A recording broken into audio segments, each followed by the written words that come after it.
right, ladies and gentlemen, time for us to begin.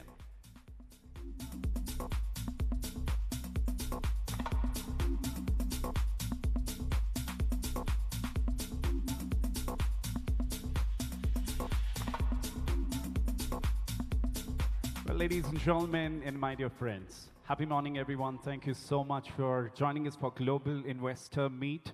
You know what? There's a beautiful saying by one of the greatest scholars that smiling is an act of charity.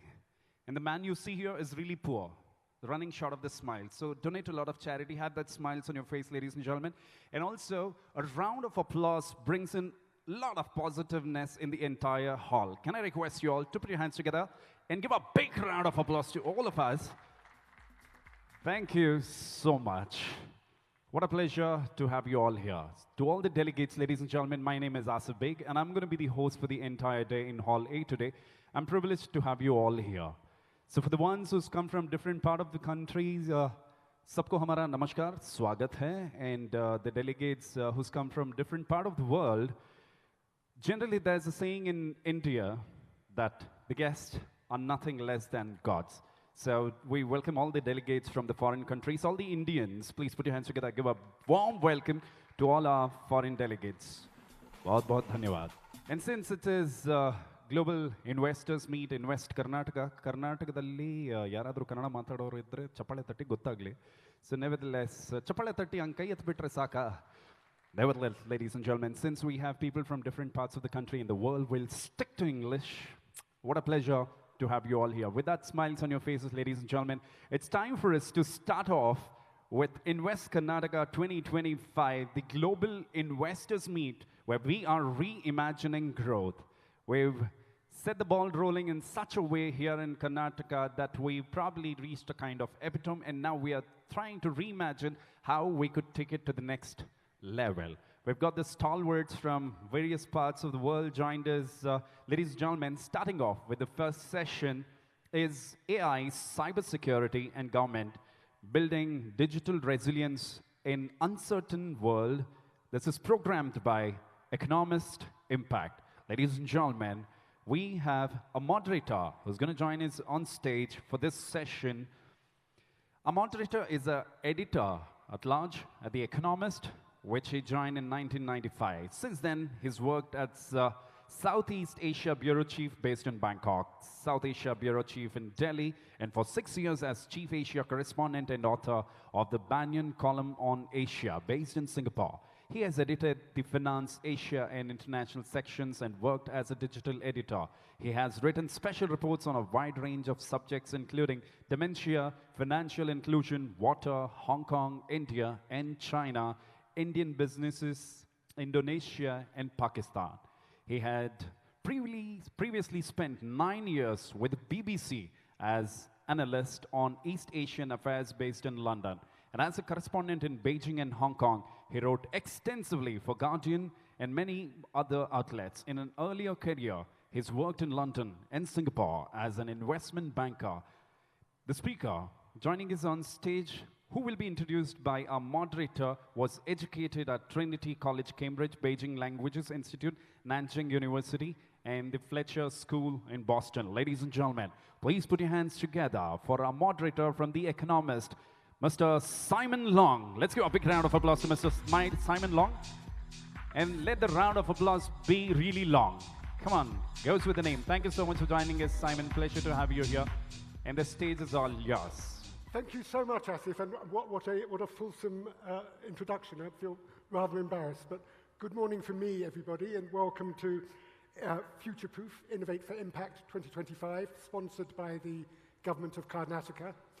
Can I just say, I'm hearing an echo quite badly. Is this sounding okay to you?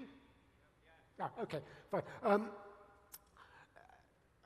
Can I just say on a personal note, Asif mentioned that I used to be, in my long past, at one point, bureau chief in Delhi 2 decades ago. And I used to come here a lot, probably more than my editors wanted, to write about the IT and BPO industries. And I used to come here because I used to like Bangalore so much. And it's wonderful to be back here, and particularly wonderful to be at a different airport, the wonderful new one. So it's a great opportunity for me. Welcome to this first session on a topic that could not be more important or more timely. As Asif said, it's about a topic that comes at the intersection of technology, sustainability, and governance. And look at particularly the role of AI and cybersecurity. We're gathering here today after 2 days of summits in Paris, where world leaders, including Prime Minister Modi and various tech moguls, got together to talk about the future of AI. Artificial intelligence is already transforming how governments operate, sucking in huge amounts of investment and redefining governance. But as it becomes more integrated into public services, so do concerns about cyber threats, data security, and digital resilience. So how can governments harness AI's potential while still safeguarding public trust and national security? This keynote session on AI, cybersecurity, and government, building digital resilience in an uncertain world, will explore these challenges and opportunities at the intersection of AI and public sector work.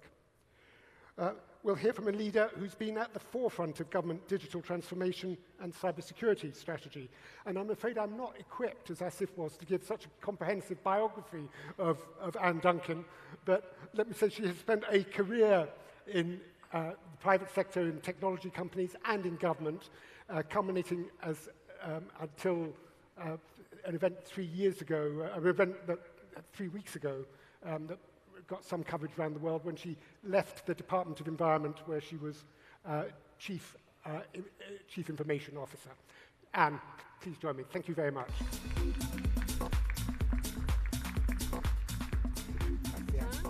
Please.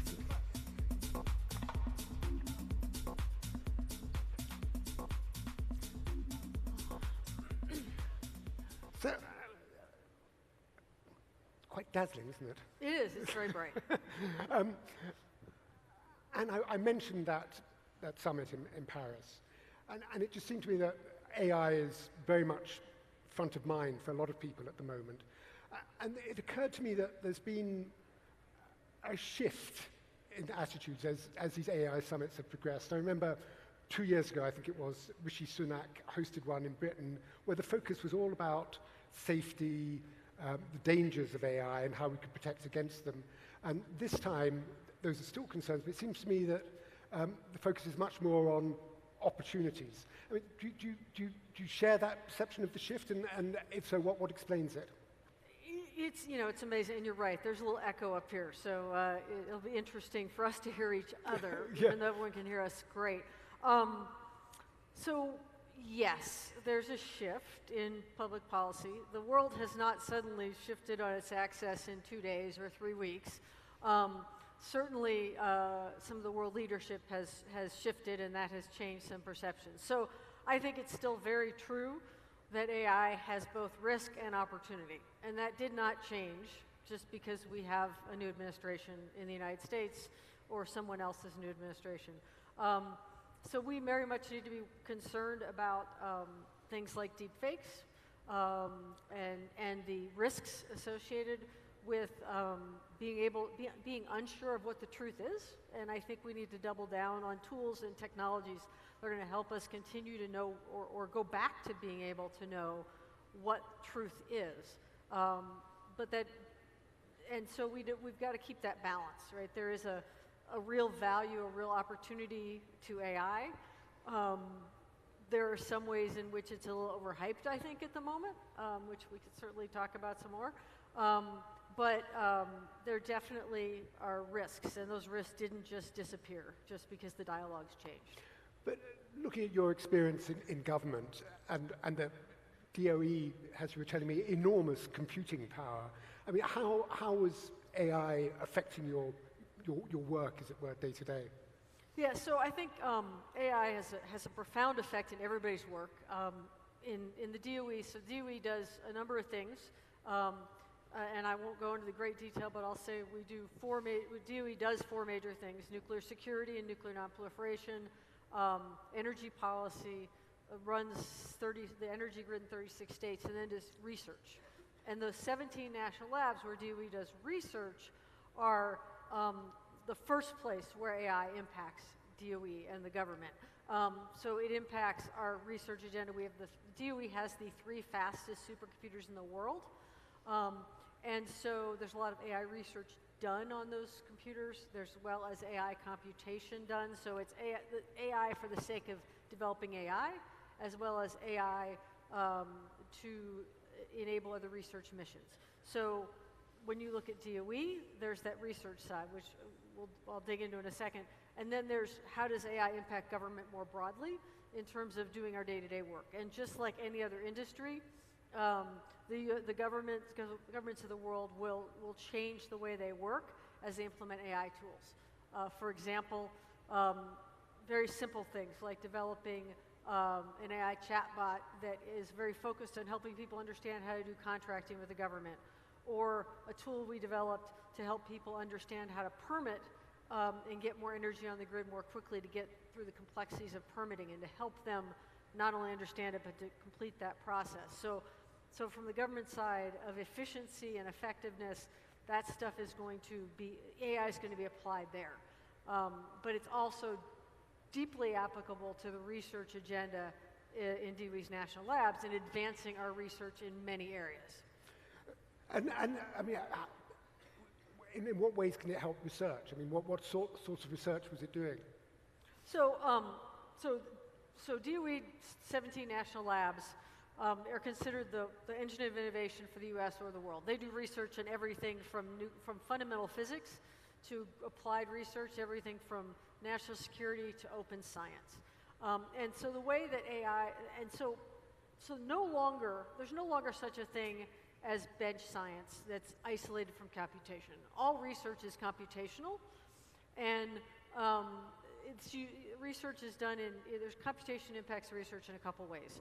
First of all, it helps them design research. So you could design a research project, do analysis ahead of time, plan your research project, and then do that actual bench science, and then use technology, use computation to study your results.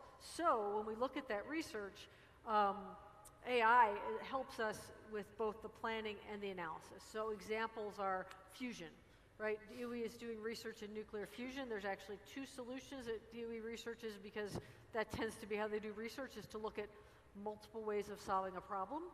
And the reason why one of the fastest supercomputers in the world is at Lawrence Livermore Lab is because the NIF, which does fundamental research in fusion, is there. The NIF is where we actually achieved ignition, so we created more energy from fusion than was used by fusion in a reaction. And so that's the first step in actually having usable fusion. But those experiments were designed through using high-performance computing, AI, and that helped them design the experiments. And then the analysis of the experiments was enabled by high-performance computing and AI. And that's why they've commissioned an even faster supercomputer. So that's one example, but those are all over the complex. To turn to another of the big risks, of course, is the amount of computing power and hence of electricity and ultimately of carbon emissions that AI involves. I mean, I was reading that AI, I think it used to be said that Bitcoin uses as much electricity as Poland. AI could use as much as Japan. I mean, it's a huge amount. And that's in Paris, President Macron was advertising France's AI capacity because it gets so much of its electricity from nuclear fuel that it can do it without cooking the planet. I mean, how big an issue is that? So I think there's a couple answers to that question. Right now, AI is a huge energy consumer and will continue to be a huge energy consumer. So there's some things we can dig into in that space. So first of all, there are ways on the demand side, essentially, right, in terms of AI using less energy. So several ways. Number one, we've heard about the new Chinese AI model, DeepSeek. we can't validate whether DeepSeek is quite as efficient as it says it is, although they did release source code, so we can look at that. There are some US companies, CrowdGen AI on the computation side, some other companies on the silicon side who are going to optimize AI's power consumption. Also, building models where we can incrementally train them instead of having to retrain from the beginning. So on that side, there are some ways where we can reduce the computational load, the power load, the water needs of AI on that side. On the other side, we can obviously bring clean energy to the fore, right? People are trying to co-locate data centers with nuclear power plants. People are working to bring clean energy to where it's needed or move data centers to where clean energy exists. But also the huge paradox of AI is that all that AI is actually going to help us move the clean energy transition forward. It's going to help us with climate change because AI is helping us find better battery materials, better solar substrates, better planning for wind farms so that we can optimize energy, locating geothermal wells, all those things, right? Designing nuclear power plants. All those things are going to be enabled by AI, and including, and very importantly, helping us find better ways to sequester carbon. Because while sequestering carbon isn't the answer, it is certainly part of the answer, and it's part of how we are almost certainly going to overshoot the goals of 2 degrees C. And so we are going to have to get ourselves back, and the fastest way to start moving ourselves back is through carbon sequestration. So I'll give you an example of a project by Pacific Northwest National Lab, which is one of DOE's labs, and Microsoft using AI and quantum. They looked at many candidates. I think it was 36,000 candidates for battery materials. And in the course of a few weeks, they reduced that number of candidates using those technologies down to a handful, which then they were able to evaluate using the bench science. So those are the ways in which that technology is going to help us. So, AI, nothing is straightforward. AI is still and it's an incredibly difficult calculation, isn't it? Yes. I mean, how you measure the potential benefits against the actual cost in carbon emissions. I mean, is there a way of doing that calculation? I can't make that calculation, but what I can tell you is what we know is every new technology brings good and bad. And so, we've seen the bad with AI, the power consumption, the deep fakes. We now need to find the good and harness the good in that by finding solutions that are going to make the world better, and that includes getting us to where we need to in energy and climate change. And I do think AI will be more of an accelerator than a cost in the long term. And you mentioned quantum, which seems to me as a complete lay observer, one of those things which is always just around the corner, but never actually there. But is that a potential answer to the energy dilemma? Would that be a lot less energy costly? I think quantum will accelerate our computational power and help us solve those problems more quickly. And it is always, you say, just around the corner, but I think it's actually getting close. We are starting to see some people be able to use some actual quantum computing to solve problems. We still have a long way to go in commercializing quantum, but we are making progress in that space. And in terms of energy usage, is it much more efficient? So energy usage with quantum is a big issue as well, right? Because you've got a super cool quantum devices. So quantum's going to have to wrestle with the same problems around energy usage, which I think is why it's so important that we have lots of clean energy alternatives to power those devices. Could we come back to the something you touched on earlier, the cybersecurity issues? I mean, the phrase is often used that we're in an arms race at the moment between AI attackers, as it were, and people on other cyber defenses, which is the side of defense in which I guess you sat. I mean, is arms race a good analogy? I'm sorry? Is arms race a good analogy for what's going on? Yes, it's a really good analogy. Thank you, Simon. So it's very much that the bad guys are going to start using AI, and are already using AI. If you look at phishing, right, the phishes that come into your inbox are much better now, right? It used to be, oh, well, it's badly formatted, there's a typo, the grammar's bad. None of that, right? The bad grammar may be an indication it's a real person at this point. So the ability of the bad guys to do that, the ability of the bad guys to use AI to analyze your attack surface, to identify where to attack you, much higher. So we need to do the same thing as the bad guys, right, is to harness AI. AI needs to be part of the cybersecurity tools we buy. They need to be enabled with cyber tools and cyber capabilities. And we also need to use AI to help our users understand, right, this message is probably a fake, right? This is a phishing message. This is a ransomware message. You need to be aware. So we need to apply this, we need to apply those tools and go up the chain of the arms race with the bad guys.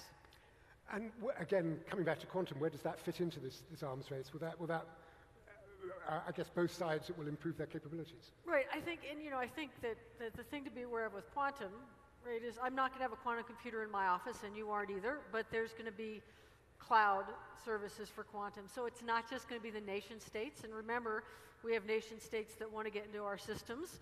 No matter what country you are, you've got nation states that are interested in both your government systems and your private sector systems. But quantum is going to help them crack systems faster, right? The big thing we have to worry about in quantum is people have been collecting data for years, possibly decades, that they're going to use quantum to decrypt. And so post-quantum encryption, quantum safe encryption is hugely important. We need to get that out there. NIST has published algorithms that can be used now. Vendors need to get that in their systems so that we have the capability we need to ensure that our systems are safe from people cracking them with quantum tools. I should have said earlier, by the way, that Anne has very kindly agreed to take questions from the audience if there are any. So please, if you feel the urge to ask us something or to contribute something, please draw my attention to you in some way. And if you're not in the room, I suggest you join us in the room. Oh, there is a question back there already. We have a microphone coming, I believe. While we're waiting for a mic to get there, and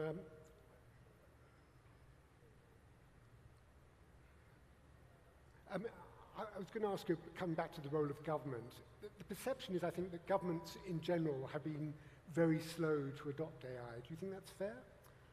I think that's relatively fair. I mean, government is generally not an early technology adopter. I've had the advantage of sitting in a department that's responsible for adopting technology, and so we were very much on the forefront. But we are seeing across the US government people picking up AI tools. Some of it's as simple as chatbots and Microsoft's Copilot and things like that. But government will get there. We have some barriers to entry to government in terms of contracting and things like that. But absolutely, it's a fair assessment, but I don't think government's going to be very far behind in getting AI on board. Thank you. So I think you have the microphone now. Okay. Hello, I'm Joan Concannon from the University of York and the Institute for Safe Autonomy.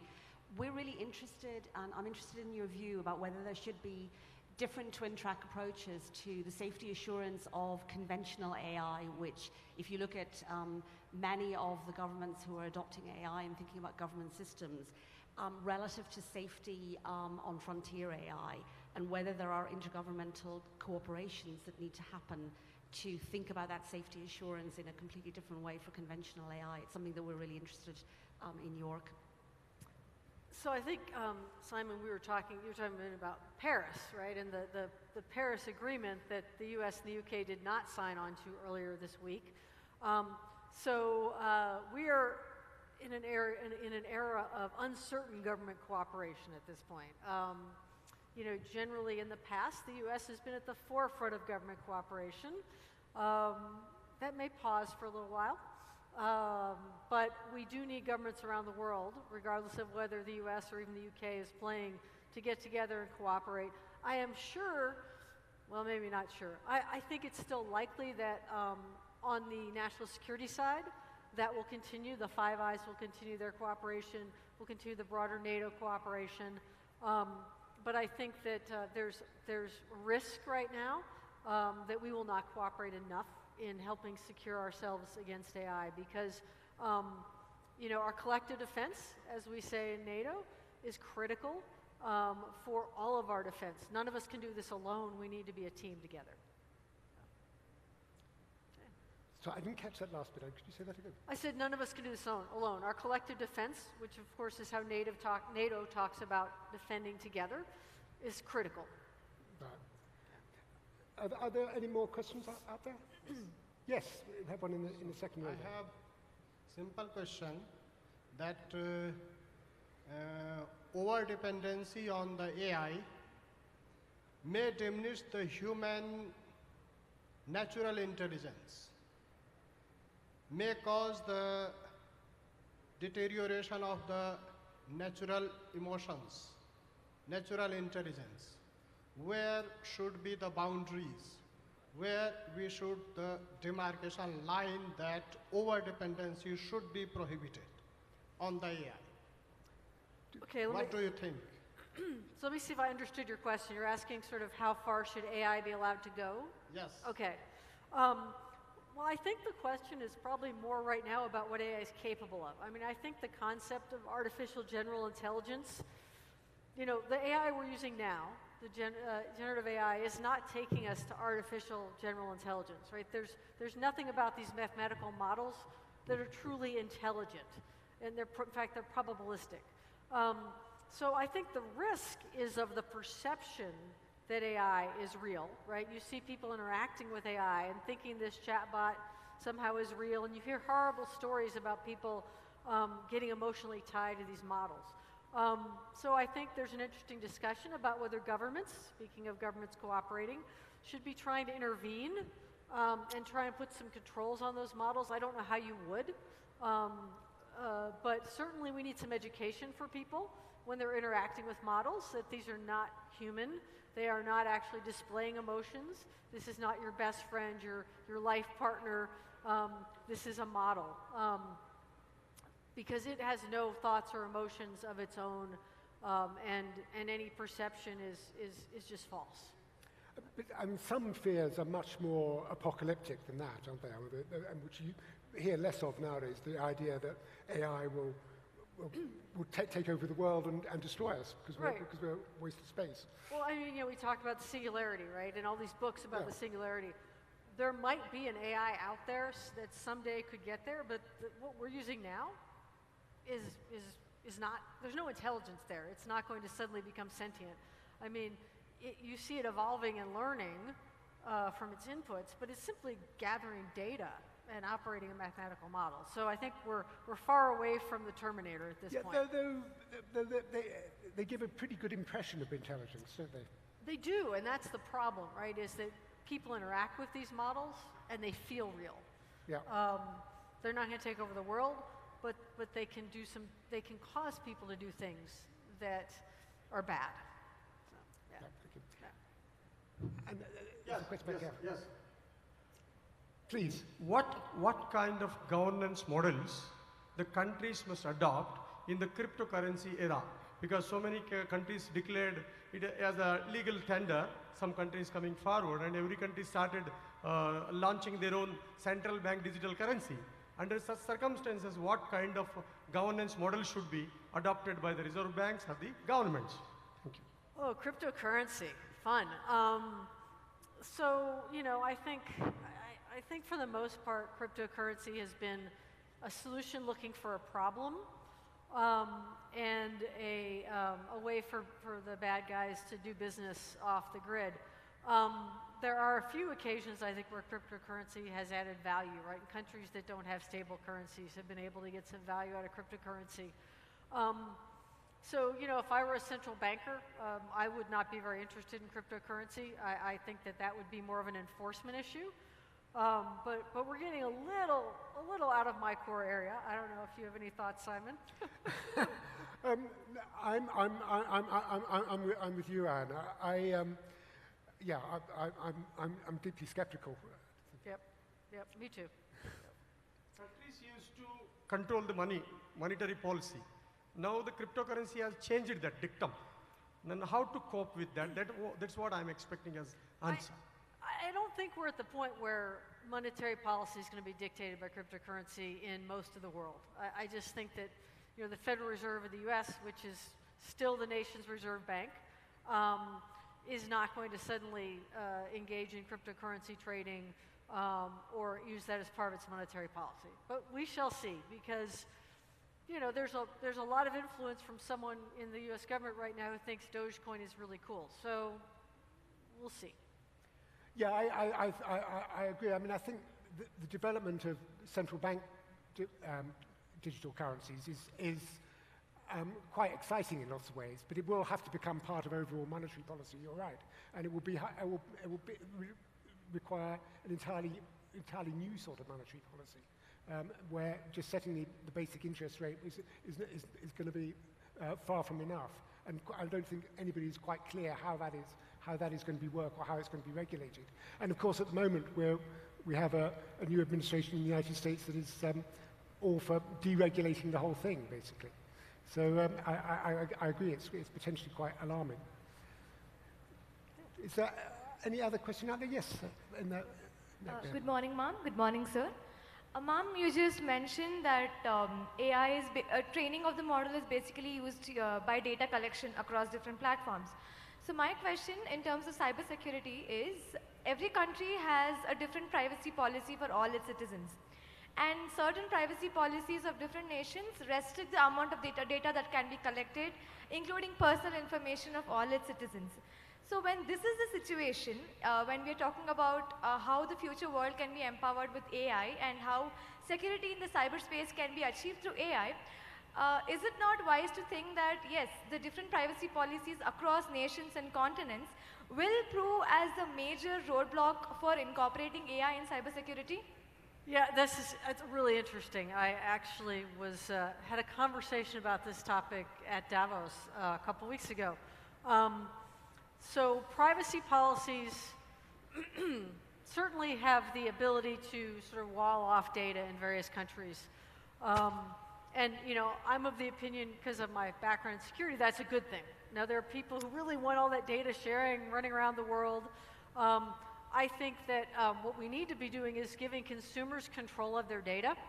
I think the EU policies have helped in that direction. The state of California, their policies have helped in that direction. But I think we also need to educate people. So the argument I had with someone was, I don't think people know what they're giving away. So I think part of privacy is helping people understand what data exists about them, and then letting them decide, do I want that shared globally? Do I want that shared locally? Do I want to delete that data? Because I think the challenge is that once that data is out, it's out for good. And having been have my data, all of my personal data from my security clearance was at OPM in 2015 when they were breached, or 2014. So we kind of know where that went, and those folks have my data, and then my healthcare data got breached, and we think that went the same place, and so all my data is out there, but that was not my choice. And so we really need to help people have choices, and also help that get secured. And the fewer places it is, the more secure it is. To end, so can we say that if we want AI to protect our data, that also means that we are giving it a pass to have access to all our data? If we want AI to protect our data, what? I'm sorry? My question was, if we are going to incorporate AI to protect in the cyberspace all our personal information, does it also mean in one space that we are allowing it to access all our data? No, I don't think so. I think, if I'm understanding your question, the AI doesn't need access to your data to protect it, right? The AI is part of that security tool, which protects that silo where the data exists. That doesn't mean it has to have access to your data. So, yeah. Thank you very much. And I'm afraid with that, we're completely out of time. I'm already late for the next session in Hall B on sustainable manufacturing, where I hope as many of you can will join me. But before then, thank you, Anne, for your insights. Have been fascinating, really interesting, articulate explanation. And I personally feel rather reassured about the future. I think basically you're a sort of optimist. Yeah? Well, I try and temper the negativity with some optimism. I agree. Simon, it's been a pleasure. Thank you so much. Please give Anne a big round of applause. Thank you. Thank you so much. Ladies and gentlemen, let's put our hands together. Give a big round of applause to Anne. Thank you so much for gracing this occasion. And Simon, Thanks, Anne, I'd like to hold you back before we step. before you step down. And this is your first visit in India, right? Yes, it is. Like I told you initially, the guests here in India, we consider them equivalent to God and all. You might have seen people saying namaste and all, but we're going to leave you a mark with this great session which you just completed. All of us saying namaste at once, so that it resounds in your mind forever and you remember India. Together at the count of 3. 1, 2, 3. Namaste. With the action, आदाब भी कहना है तो कह लो नमस्ते जुड़ के at the count of 3. A loud namaste.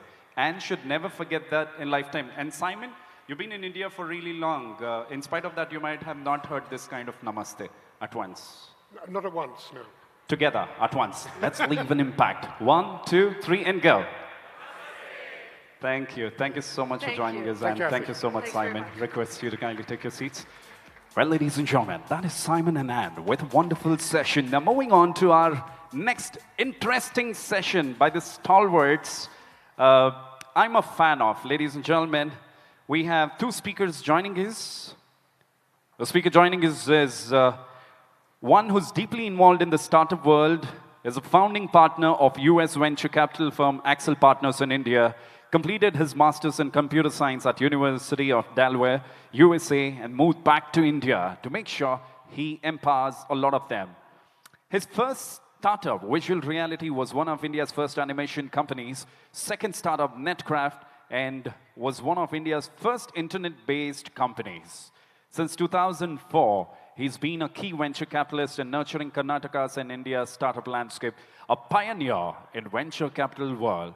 He co-founded Erasmic Ventures in 2004, one of the earliest seed funds that invested in technology startups.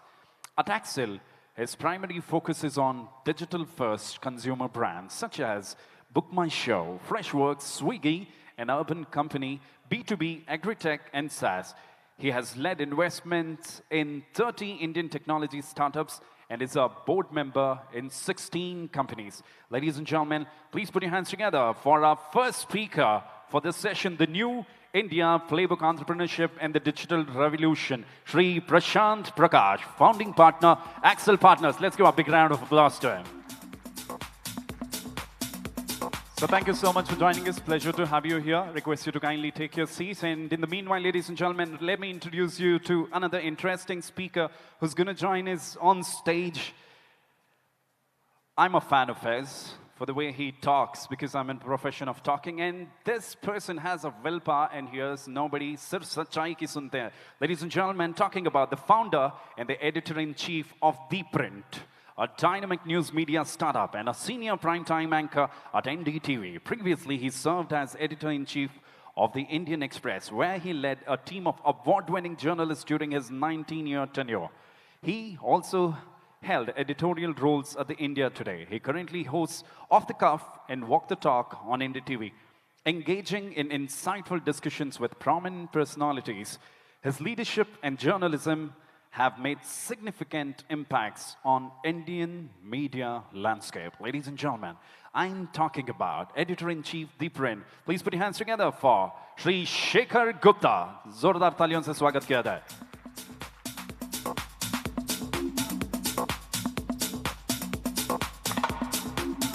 Thank you so much for joining us, Shekhar sir. Pleasure to have you here.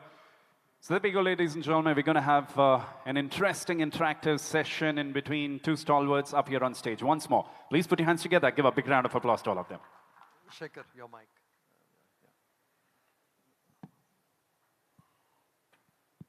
Yeah.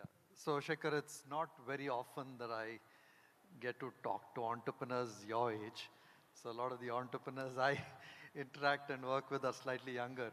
So I thought this is a very novel, interesting conversation for me. And you started slightly late in your journey. I mean, you were in the Indian Express, and we were just chatting that you made that move, right? So why did you make that move to be an entrepreneur? First of all, I did not start slightly late. I started very, very late.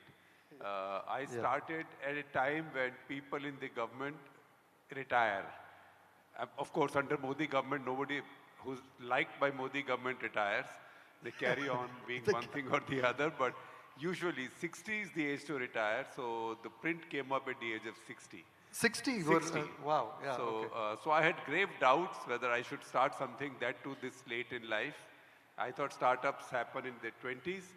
And while I was chatting with people, karna hai, nahi karna hai, or I should just set myself up as shekhar@gupta.com, right? Which Right. is do my own writing, speaking, Yeah, TV, do books, public speaking, bit like Fareed Zakaria works. yeah, yeah. So I even thought of those possibilities, but then I had gone like this to speak at to a much larger audience in Dubai, and this is a man called Sunny Warki. Sunny Warki, yeah, Who runs a group of schools. Yeah, yeah. And over lunch, I was expressing the same doubt to him. And he said, Arey, it's never too late to start a new enterprise. And he said, do you realize that Captain Nair started Leela Hotels at the age of 70 or 72? 70, yes. So why can't you do it now? So that's how it started. So I think you start when the opportunity comes. And I could have gone on working in a comfortable full-time job, but I thought I was done. So almost a decade into it, how do you feel about it? Well, I think it's been a very exciting experience. I've worked for other people's newsrooms. I've been a member of a great newsroom. Then I've helped rebuild then I've helped strengthen a newsroom at India Today. And then I played some role, I would say, in building almost a new newsroom at the Express. Right. So building one for yourself has its own challenges, but also has its own joys, because if you look at the leadership of news media, most of it will come out of one or two great newsrooms. Newsrooms, yeah. So I do hope that tomorrow's leadership will come out of the print now. Did you raise some seed capital to start with? Yes, we did raise some seed capital. Some of it from reputed people in the city, Right. who in fact encouraged me to go in this direction. I think the first time it was Nandan Nilekani who said I should do this, Yeah. and then others came in. But you know, the model is that all investors have small parcels of investment, Yes. and so far so good. So this idea of sustaining businesses early on, I mean, getting to a model where, there is of course the startups that we kind of fund and which spend enormous amounts of money over time, but they hyperscale and they build very, very large values over time. And then there's the model that you've taken up where you've, of course, had some bootstrap capital, but I think very soon you've kind of had this very deliberate attempt at creating a more sustainable model. So was that by design, and is that something that is it because you didn't have any other choice? I mean, would you like to have had more capital and scale this faster if you had an option? Well, I mean, it's a work in progress. Yes, I would have liked to have more capital, but news media is a very small business. People don't realize what a small business news media is. People see the profile, people see the audiences, people see the influence, and people say, wow, must be a huge company. I can tell you, India's largest news media company, that is Barrett Coleman. I haven't seen the figures lately, but I think I'll be surprised if its turnover is anything more than 6,000-7,000 crores. Yeah, which is these days like a medium. Yeah. And this is a company that is how many, like 50 years old? I don't know. Yeah, like a medium industry. Look at a company like, say, NDTV. Will not have a turnover of 1,000 crores. Will be less than 1,000 crores. So news media is a very small business, and that's why valuations, what you can do.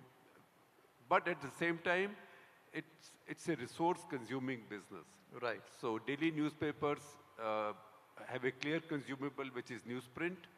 But everywhere else, your expense lies in human resources, news generation, because if you do it right, then it's very expensive. If you don't do it right, then I can have like the equivalent of a call center with 100 people per shift or 200 people per shift, all paid below minimum wages, right?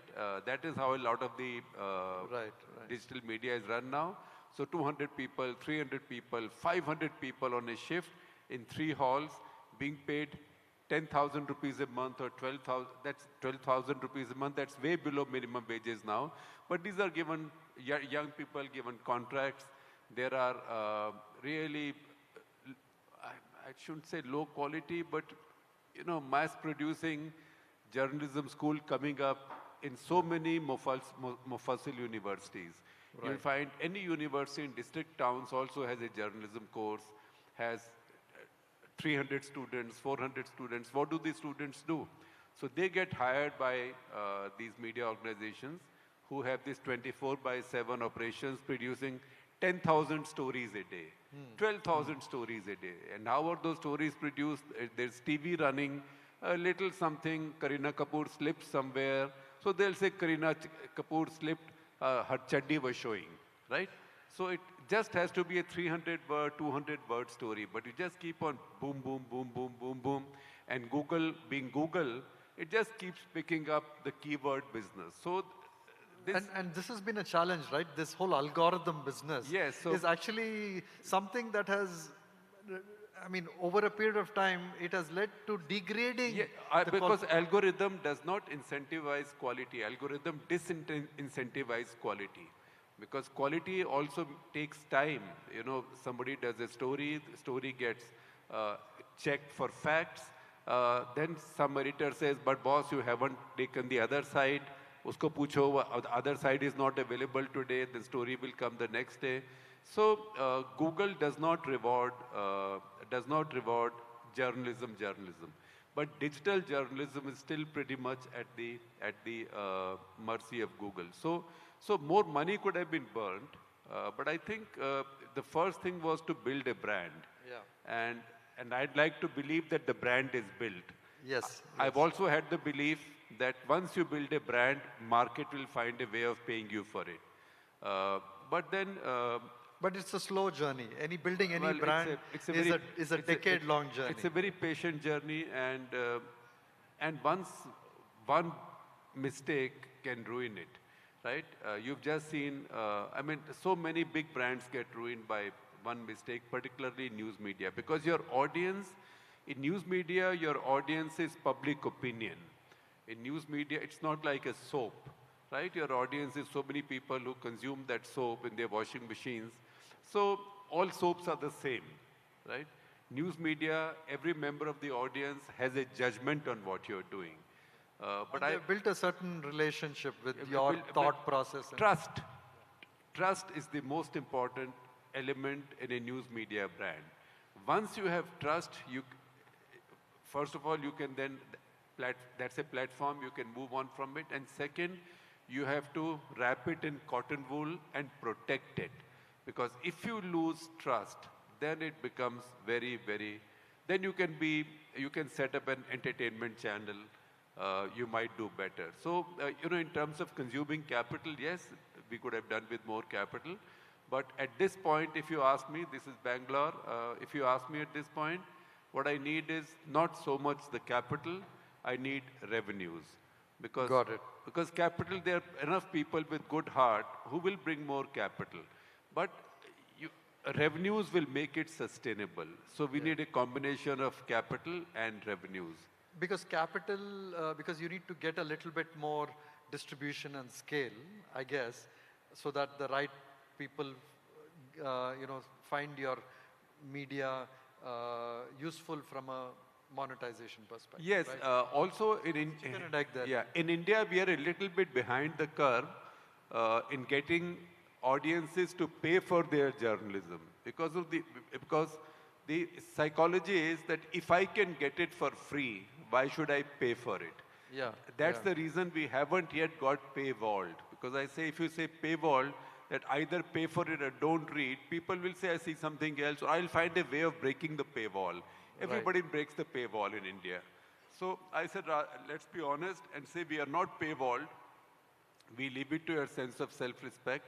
You think good journalism is good for you, you pay for it, right? You think it's not, okay, you shall figure this out.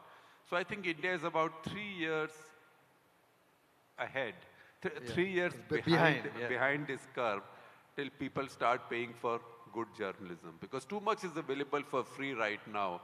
And what is paywalled, nobody is paying for, I guarantee to you. All the big papers, barring the Hindu to some extent, are getting very little for their paywalled stuff. There are a couple of organizations which are purely paywalled, but they are designed only to have small audiences. Ken, Morning Context, those are very successful and very interesting. I subscribe to both. Yes. But those will have small audiences because those are niche publications. And in those, I mean, they write a lot about startups, so I follow them also. They tend to be a little bit more sensational. And Well, is that part of this whole game of getting scale? Is that the only way to get scale? Well, I don't want to judge anybody. I don't want to judge I know. it. I'm not talking about them I know, specifically. but I shall also not hold back because a lot of the stuff that goes there will not pass through the filters of a conventional newsroom. Yes. Certainly will not pass through. I mean, I am as conventional can be. I am not probably most certainly the most. I am most certainly the oldest active 24/7 newsroom editor. No, I think that you have credit for. So I would say 19 out of 20 of those stories will not pass through our filters. They will get published ultimately. Yes. But somebody will insist, get the other side. How do you base this on? This sentence sounds tendentious. Now, I think many of these newsrooms, nobody uses the word tendentious because the idea of this journalism is to be tendentious, right? Yes. But that's a method, and I know that a lot of the people, particularly in the startup universe, take those publications very seriously. Right. Because they also worry that if one adverse story comes out... Yeah, it is again, for them it's a reputation. Yeah, because their investors are reading it, right? Investors are reading it, regulators are reading it. And they've done some good, interesting stuff which has made impact, and they've been vindicated. I don't know if I should mention names of companies, but look at Byju's, for example, right? Byju's, conventional media was not calling out Byju's at all. Probably because Byju's were such big advertisers and sponsors. I think you're right. That makes it in one other dimension, actually, they're more credible. Yeah. So there I would say that these organizations, because they are not burdened by the need of supporting such a large staff and large marketing teams, which then set the agenda. And also this is their brand proposition. So they are insurgents within that business. So it's very interesting that this new media is, on the one hand, we'll come to that because of the political environment that has developed globally. The new media seems to be aligned to, in some sense, the new polarized world, right? And do you believe that this will drive how new media kind of gets structured over a period of time, that it will be aligned to this new world of political reality? Well, I mean, it's happening in a big way because the psychology seems to be that if you are hyphenated with one side, that one side will have your back. Yes, right? and they will also consume you because of that. Right? They'll pay for you. And the more the other side hates you, the better it will be for you, right? Because this side will get their cheap thrills then. So that is the reality that one has to deal with. I mean, that said, I will tell you a story from my life as briefly as possible. So 1991, I was also made in charge of all the language editions of India Today. I used to work for India Today then. So Tamil, Telugu, Malayalam, Hindi. Tamil, Telugu, Malayalam, I didn't know the alphabet of. Hindi, my Hindi is pretty good. English might be a problem. So the idea was how to expand. And we decided to launch a Gujarati edition. So 1992, I was traveling to Ahmedabad, hiring a new team, launching a Gujarati edition. That's the first time I met Narendra Modi also. He was then just a worker, I mean, a senior person working with the party. He was not at a MLA or... No, he was not MLA. So I'd gone to meet him. He was in a one-room place with a table fan and a desk and a chair. And we sat on I sat on his cot. He sat on his chair. We talked for about an hour. So it was that early. Now, Navratri of 92, we launched the Gujarati edition of India Today. Now, would anybody else tell me, if I'm saying Navratri of 1992, it's October, what happened, what big news event happened in India in 1992 after Navratri, after October? That's just 3 months left. Does anybody remember? Babri Masjid demolition, right? So Babri Masjid got demolished in December first week, 1992. When that happened, the English headline for English edition of India Today was "A Nation's Shame," right? And every language had exact translation. I think my Gujarati obviously is not even basic.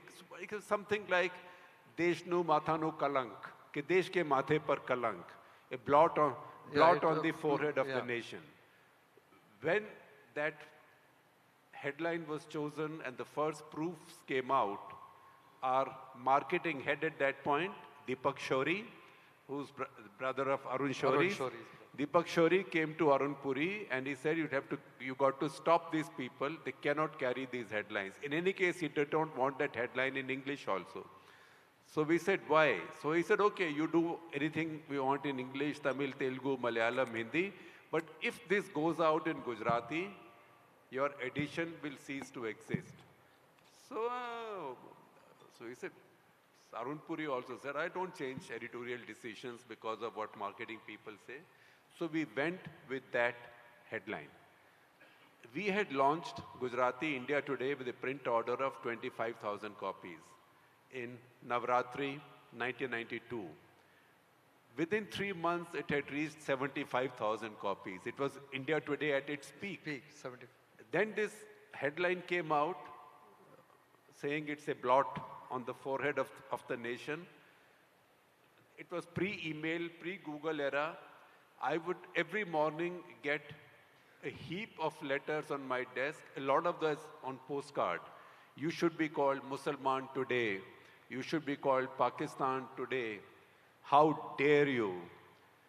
Within a month, that print order of 75,000 came down to 25,000. We sustained it somehow, but 1995, I left India Today. I think a few months after, they shut it down. So that is how markets sometimes can determine your fate.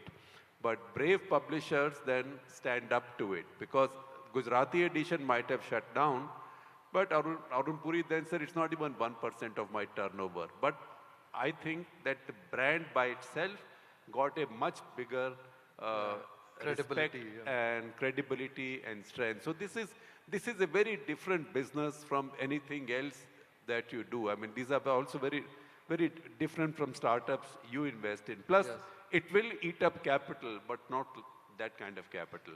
And, you can't talk about anything today without talking about AI, right? So how is AI, in some sense, enabling and in another sense, depreciating? I mean, we spoke a little bit about algorithms, and these algorithms are just going to get smarter and hence feed this negative spiral.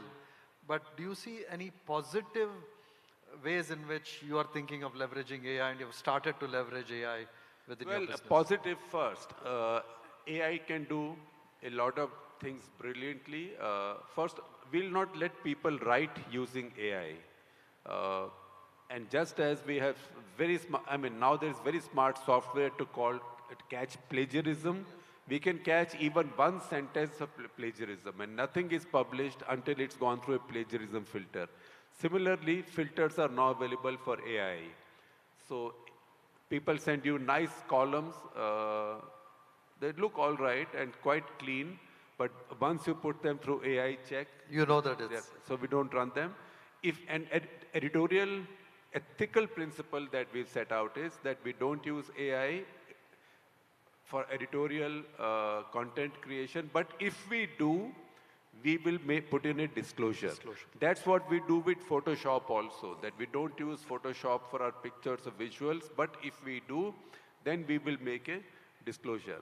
On the negative side, one is just the fake stuff, right? The fake stuff that goes on all the time. If you follow social media, you see this fake thing going on about, oh, this is the sensational interview Anant Ambani gave, but nobody is publishing, right? That is fake. And everything is fake around it, and it's... It just perpetuates more of this no, fake. it perpetuates, and it is viral. I mean, it's there all the time. So for somebody who's non-initiated, will think, हाँ ये सच्चाई होगी. अगर सब कह रहे हैं, if everybody is saying it, then it must be true. So in the era of fragile community relations, in the era of terrorism, one killed can become hundreds killed. Right? Or nobody killed, maybe a couple of people injured, can be many killed, if you see what's coming out on Kumbh. So people lying there, maybe sleeping there, can be easily packaged as bodies, as thousands of bodies lying there. So these are the dangers. I mean, people worry that that journalists' jobs will be taken away. I mean, there were worries that proofreaders' jobs will be taken away when computers came in. Google came in. But I find that usually technology creates more jobs. Right. It does not protect the same jobs, but it does end up creating more jobs. No, that's I think... And one more, since talking of positive views, we find that the new AI tools for translations into Indian languages are very good.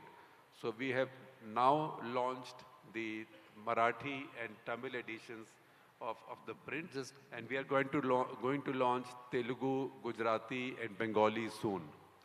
How active are you on social media yourself?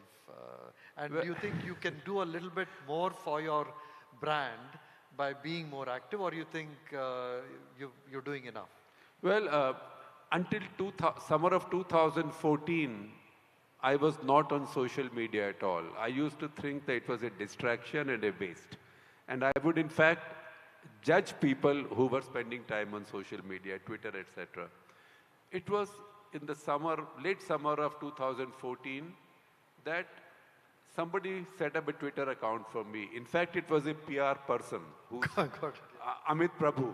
I don't know if anybody knows Amit Prabhu. I know Amit Prabhu. So Amit Prabhu met me someplace and he said, how come you don't have a Twitter account? I'm setting one up in your name and I own it until you want it back, right? And then I think in some conversation, it was Farid Zakaria who said to me that now the strength that social media has given you is that you can carry your audiences with you. Yes. Earlier, if a publisher fired you, the publisher also took away your audiences. Correct. Now your audiences can travel with you. And a third thing happened. I think I was going to Melbourne to speak on a long flight, and I was watching some movies, and I watched Birdman. Birdman, yes.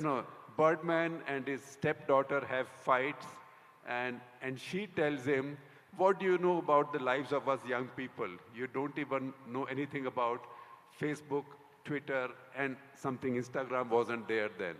And the father said, and what do you young people do? All you think about is going viral, right? So I saw that exchange and I said, we must be getting outdated. And that's how Twitter started. So for about 3 years after that, 4 years, I was quite active on Twitter and saying things on Twitter. And I built 2.5 million following till I realized that it's counterproductive. Because what happens is you end up giving away your mind there and you draw all the gali for it. But you get no value because Twitter doesn't give any revenues.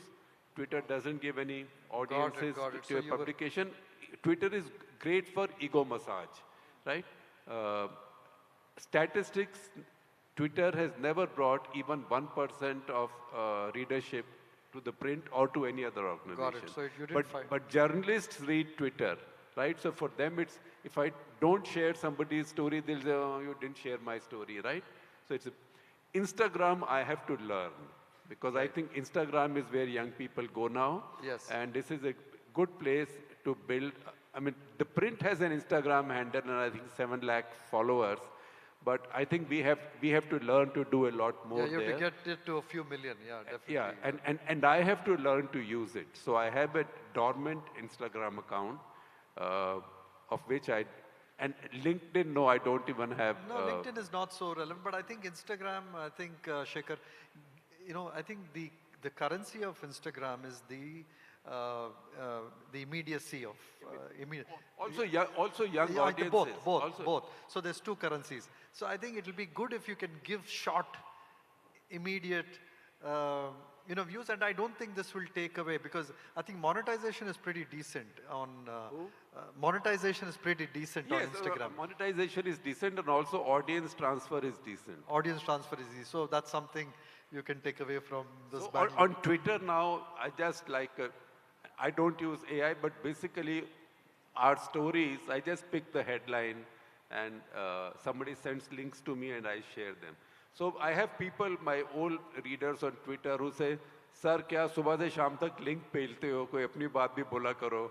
But also this establishment really lives on Twitter and they respond to Twitter. So you can make the same point in a well-argued 1,000-word article. It'll take them time figuring it out, right? But if you write a 200-character tweet, then reaction is much more violent. Yeah, last question before I take a couple audience. I mean, India is a very large country. You're probably reaching through your you're just going vernacular right now. What's 10 years from today, right? So you really want to go deeper into India, reach more people through print. What's the vision there? Well, that's why we are going into the languages. At the same time, I can tell you, while language journalism is growing in India, a lot more Indians, as income levels go up, are graduating onto English. When you say that, people get upset, but that's the reality. That's the reality. So I think news is reaching everywhere now. News is reaching everywhere. People are very aware. And I think we are about 3 years away from a real explosion in Indian news media. Right. And that's why we have to close our noses, duck under this current wave, right? And all waves go away. So survivors will then benefit from the boom that will come in news media. The next boom is yet to come. Yet to come. And the last question, really the last question, podcasts, right? How are you kind of embracing that trend of more niche micro communities? It does lead to individual personalities, and so that can be sometimes counterproductive to the brand. So any thoughts there? Well, it's a new thing. I mean, these podcasts are, a podcast is a misnomer, but basically these are internet superstars who don't dress like anchors, right? So the anchors will wear suits and ties. I've seen in the studio makeup rooms 2 famous anchors fight over the fact that one had forgotten his tie, so he grabbed the other one's tie, which was hanging there, and went into a show. And one guy is saying, "But my viewers know this as my tie. How did you wear?"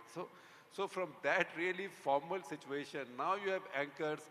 You see Joe Rogan, Tucker Carlson, Joe Rogan, all these big guys, Alex Jones. These guys are cutaway vests, right, with a lot of their chest showing. What makeup? They'll put war paint, right?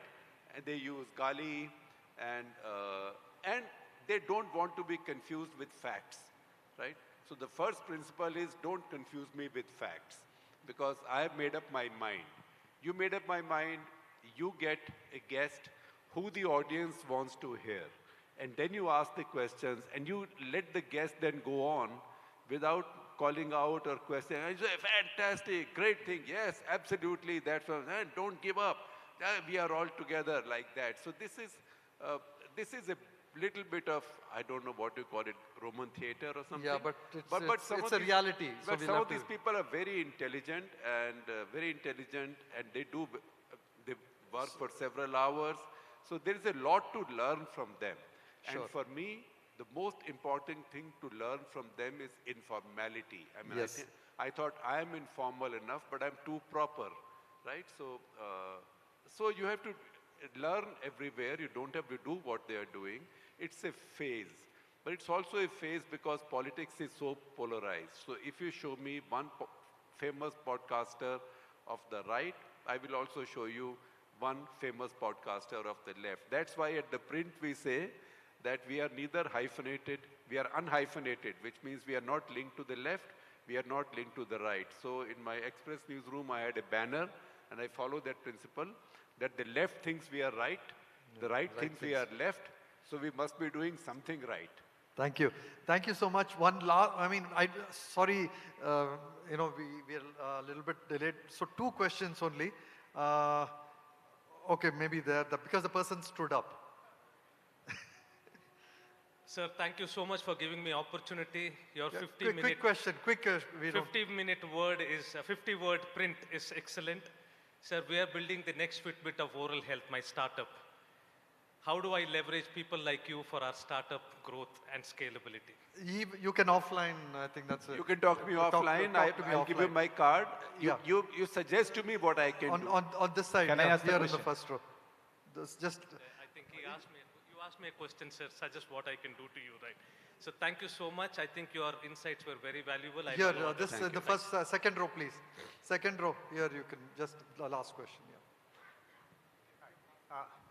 Hi, this is Sunil. So my question is, in a polarized digital world, how will a brand like print disrupt themselves in a world of journalism of the likes of Arnab Goswami School of Journalism? Well, I mean, as I told you, you show me one Arnab Goswami of this side, I will show you one Arnab Goswami of that side. That's the reason we say unhyphenated journalism. Our tagline is unhyphenated journalism. Unhyphenated is not neutral, right? Journalism should not be neutral. I used to say earlier, bots are neutral, but now I realize I've been corrected that bots are also not neutral. You can design them. So journalism has to be fair, objective, and factual. And then some things will suit one side, some things will suit the other. So it's a more painstaking thing, but unhyphenated journalism is our brand positioning. So just last. So thank you. Thank you. Okay, maybe one last question. At the back, all the way at the back. Always give one question to a woman. Huh? Woman, okay. Microphone's coming to microphone's coming. Attention span of people is just going down the ground right now. So my question is, how is this informing the print strategy? I mean, short form video, short news articles short form and so on. videos and more micro, catering to the shorter attention, the smaller. Yeah, how is that informing the print strategy, and generally, how do you think that's affecting the news media landscape right now? Well, once again, we are contrarian, so we are actually leaning more towards long form journalism. So we do ground reports, but which nobody is doing. So we send people to the ground, and they can write a 3,000-word story because others are not doing it.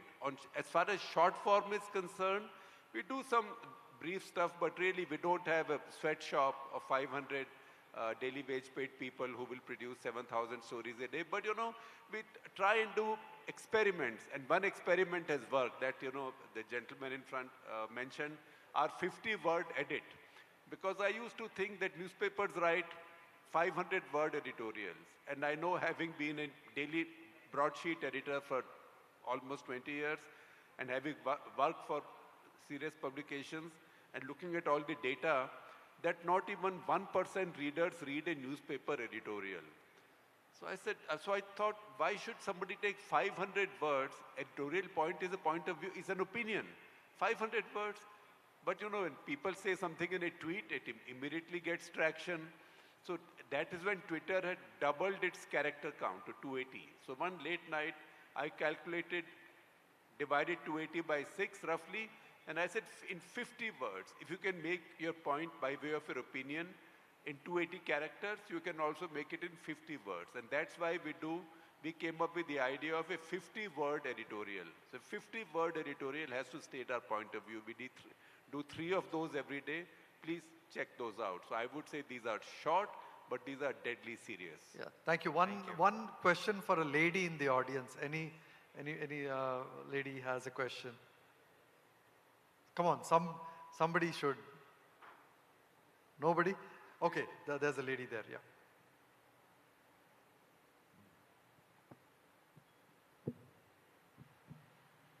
This question is for you, Prashant. I know you have been investing in a lot of startups now, and AI is gaining a lot of popularity. And after DeepSeek released its AI model, India is also in the race right now.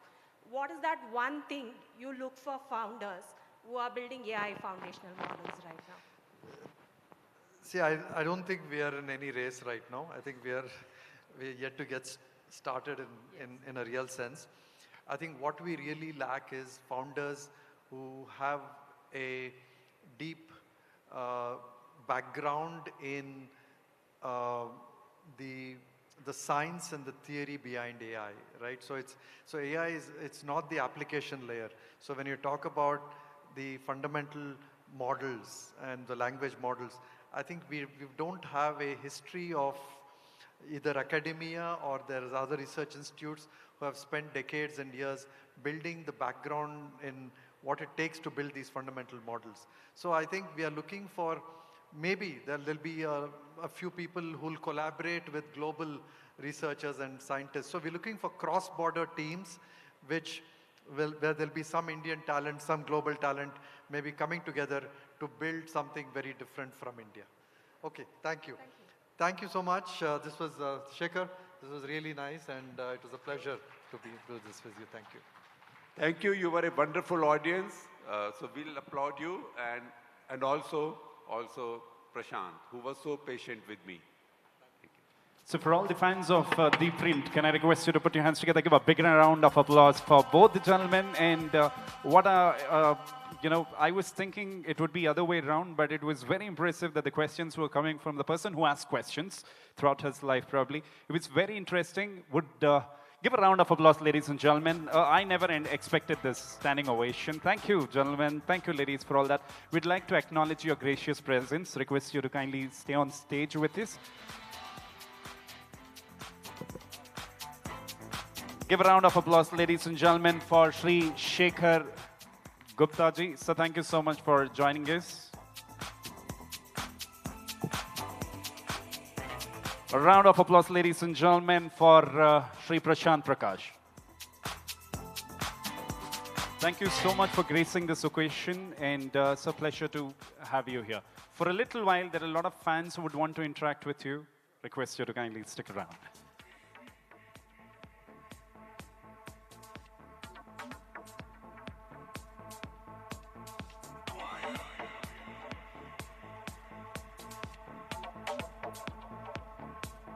As we move ahead, ladies and gentlemen, to the next session.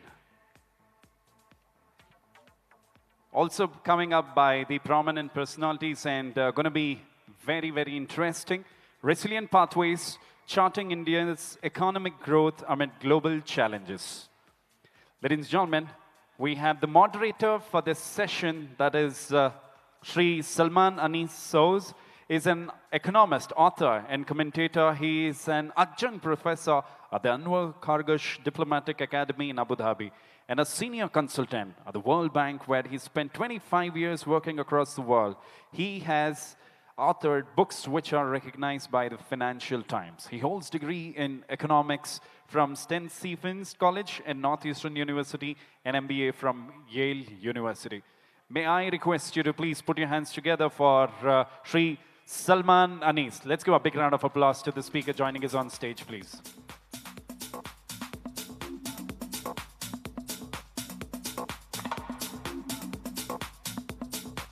So thank you so much for joining us. Pleasure to have you here. Request you to kindly take your seat as a moderator. Now let me introduce you to the speaker, ladies and gentlemen. The speaker joining us on stage is an Indian economist and civil servant, known for his pivotal role in India's economic reforms, served as Deputy Chairman of Planning Commission of India, holding Cabinet Minister rank. He has held key positions such as Commerce Secretary, Finance Secretary, and Special Secretary to Prime Minister. Has been a member of Economic Advisory Council and contributed to public service and economic policy for decades. In 2011, he was awarded the Padma Vibhushan, India's second highest civilian honor. Ladies and gentlemen, I'm talking about Indian economist, former Deputy Chairman, Planning Commission of India, Shri Montek Singh Ahluwalia. Let's give a big round of applause to Shri Montek Singh Ahluwalia.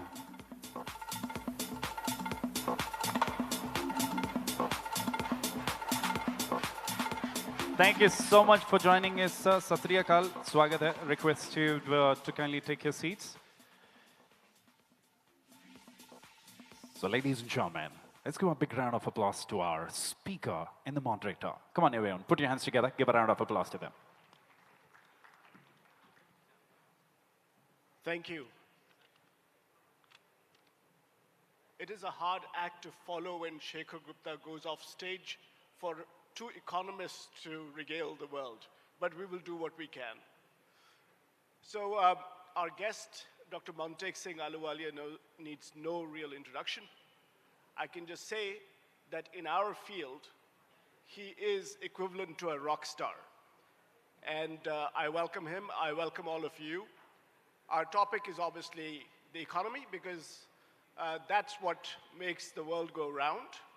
And no one, I think, in contemporary India who has the historical knowledge and the breadth of knowledge than Dr. Ahluwalia to actually help us understand what is going on in the world. But before we start, I would like to ask Dr. Ahluwalia one simple question, and that is, how did Dr. Ahluwalia become Dr. Ahluwalia? How did he decide to go into the world of policy? A little bit about his personal journey so that all of us are introduced properly. Well, many thanks to the organizers, you, for inviting me here. You know, when I got the invitation to come to this Invest Karnataka forum, I thought it would be a nice way of hearing what's going on in the real economy and kind of fill out my knowledge of economics. How did I get into policy? Quite honestly, as an economist, I always wanted to be in policy. I worked for many years in the World Bank, and that gave me a sort of experience of dealing with policy issues in other countries. But that's really not a substitute. That's not real policy. Because you just go there and you go to a country and they're very nice to you, because ultimately they essentially want money from World Bank, and they realize they have to talk to you so that you can write a report of some kind. And then they say that's very interesting, and then they do what they have to do. I mean, the real test of policy making is to realize that almost anybody can make a general policy, because there's generally a lot of agreement on directions that you want to move. The difficulty is that when you plan that out in detail, then the policies include many aspects which generate a lot of resistance. So to actually get it implemented, you have to make a judgment. What is it that the system will tolerate? What is it that's politically feasible? If you have to give up a few things because you have limited political mileage, what is it that you should concentrate on most? These things can only be done from the inside. I mean, foreign observers can write essays, and there's nothing wrong with that, but it's the internal debate, both amongst economists, probably amongst the political class, amongst the business class, the interaction between these, and the transparency of that interaction that can make it interesting to make policy. Otherwise, I mean, if you want to do that, you have to do it in your own country. Nobody wants foreigners to give views, whether they're working for the World Bank or not. Let me just, the ever-present telephones keep distracting you. Okay, yep. I think the audience is soon going to start asking us about what's happening in the world today with President Trump coming in, tariffs, etc., how that impacts the economy, how it impacts businesses, and other things about the topic. But before we talk about the present and the future, let's talk a little bit about the past. In 1991, we had a major balance of payments crisis in India. That, in some ways, facilitated this path towards reforms at that time. Can you take us back to that moment? You were one of the key policymakers at that time, working with Prime Minister Narasimha Rao and Dr. Manmohan Singh, who was our finance minister at the time. What was going on? What did you see? What was the crisis about? And how did you actually come up with the solutions to take us out of there?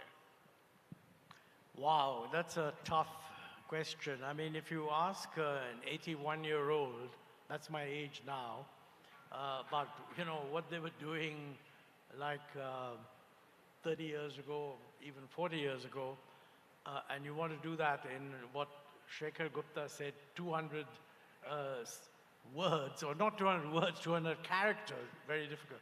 I don't know how much people are interested. It's a very rich story, and if I may put in an advertisement at this point, the book I wrote, which is called Backstage, gives you an account. It's not a autobiography of just me, although since I was very much involved, I mean, I obviously tell the story from my point of view. It gives a very detailed account.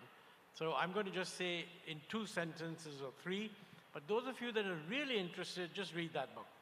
Bottom line is that we, in 1991, ran into a first-class real crisis of the kind that we've never had since then. In many, we've had problems of tension points, etc., but we never had that. And that was a moment, and the politics was very confused. Governments had changed just before that. When Mr. Narasimha Rao chosen by the party to be the Prime Minister of a coalition government, I mean, he was advised that, look, we have enough foreign exchange to maintain the next 2 months or 2 weeks of imports. So it was very clear that you had a crisis.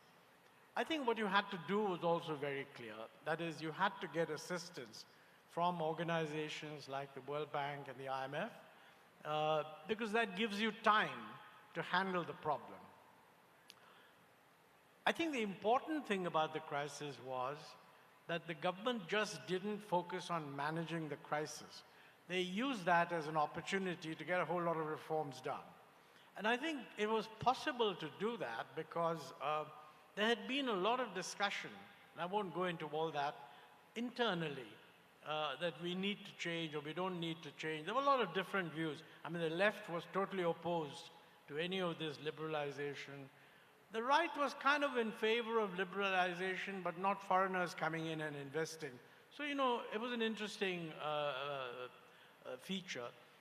But I think the Prime Minister, Mr. Narasimha Rao, was aware of the fact that we needed to change. And he chose Manmohan Singh to be the technical architect of the change. And I mentioned in my book that, Dr. Manmohan Singh said to Mr. Narasimha Rao that, look, a lot of what we have to do will be politically difficult. And Mr. Narasimha Rao said, yes, I'm aware of that. You leave the politics to me. You do what needs to be done.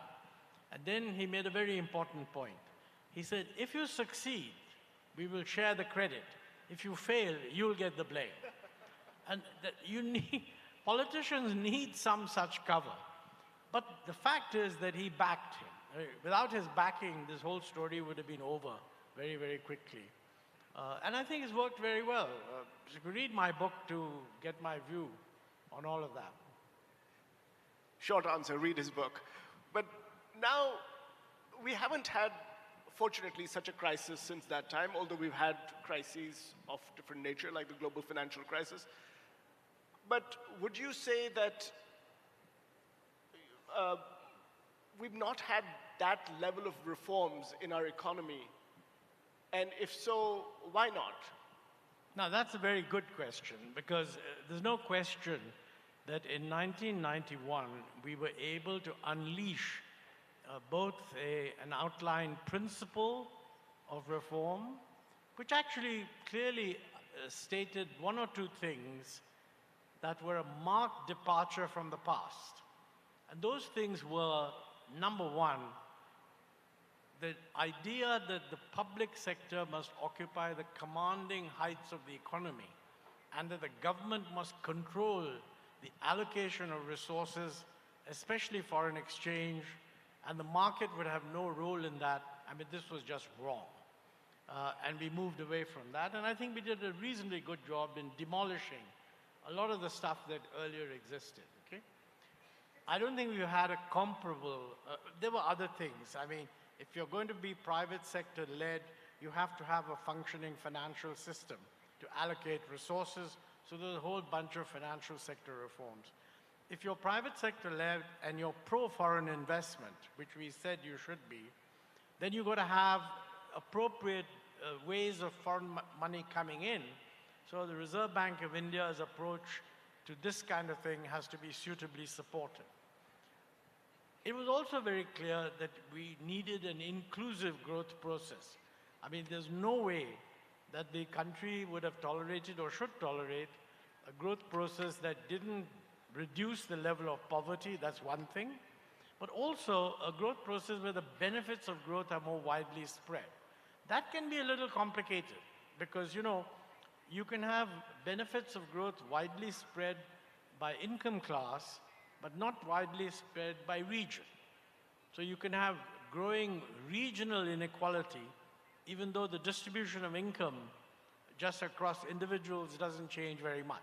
It really means that for any given distribution, more and more of the poor become Bihar and East UP and so on, and more of the rich and the middle class become, let's say, the South and the West.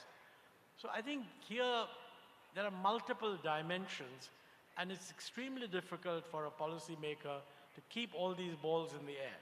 I mean, just think of it, you know, you go there as a politician, and I'm now looking forward. I don't think anyone here is interested in the past, but it's relevant for the future. I mean, we're saying we need 8% growth for Viksit Bharat. I think that's good, and I think the number is also roughly right. Many people say you need more.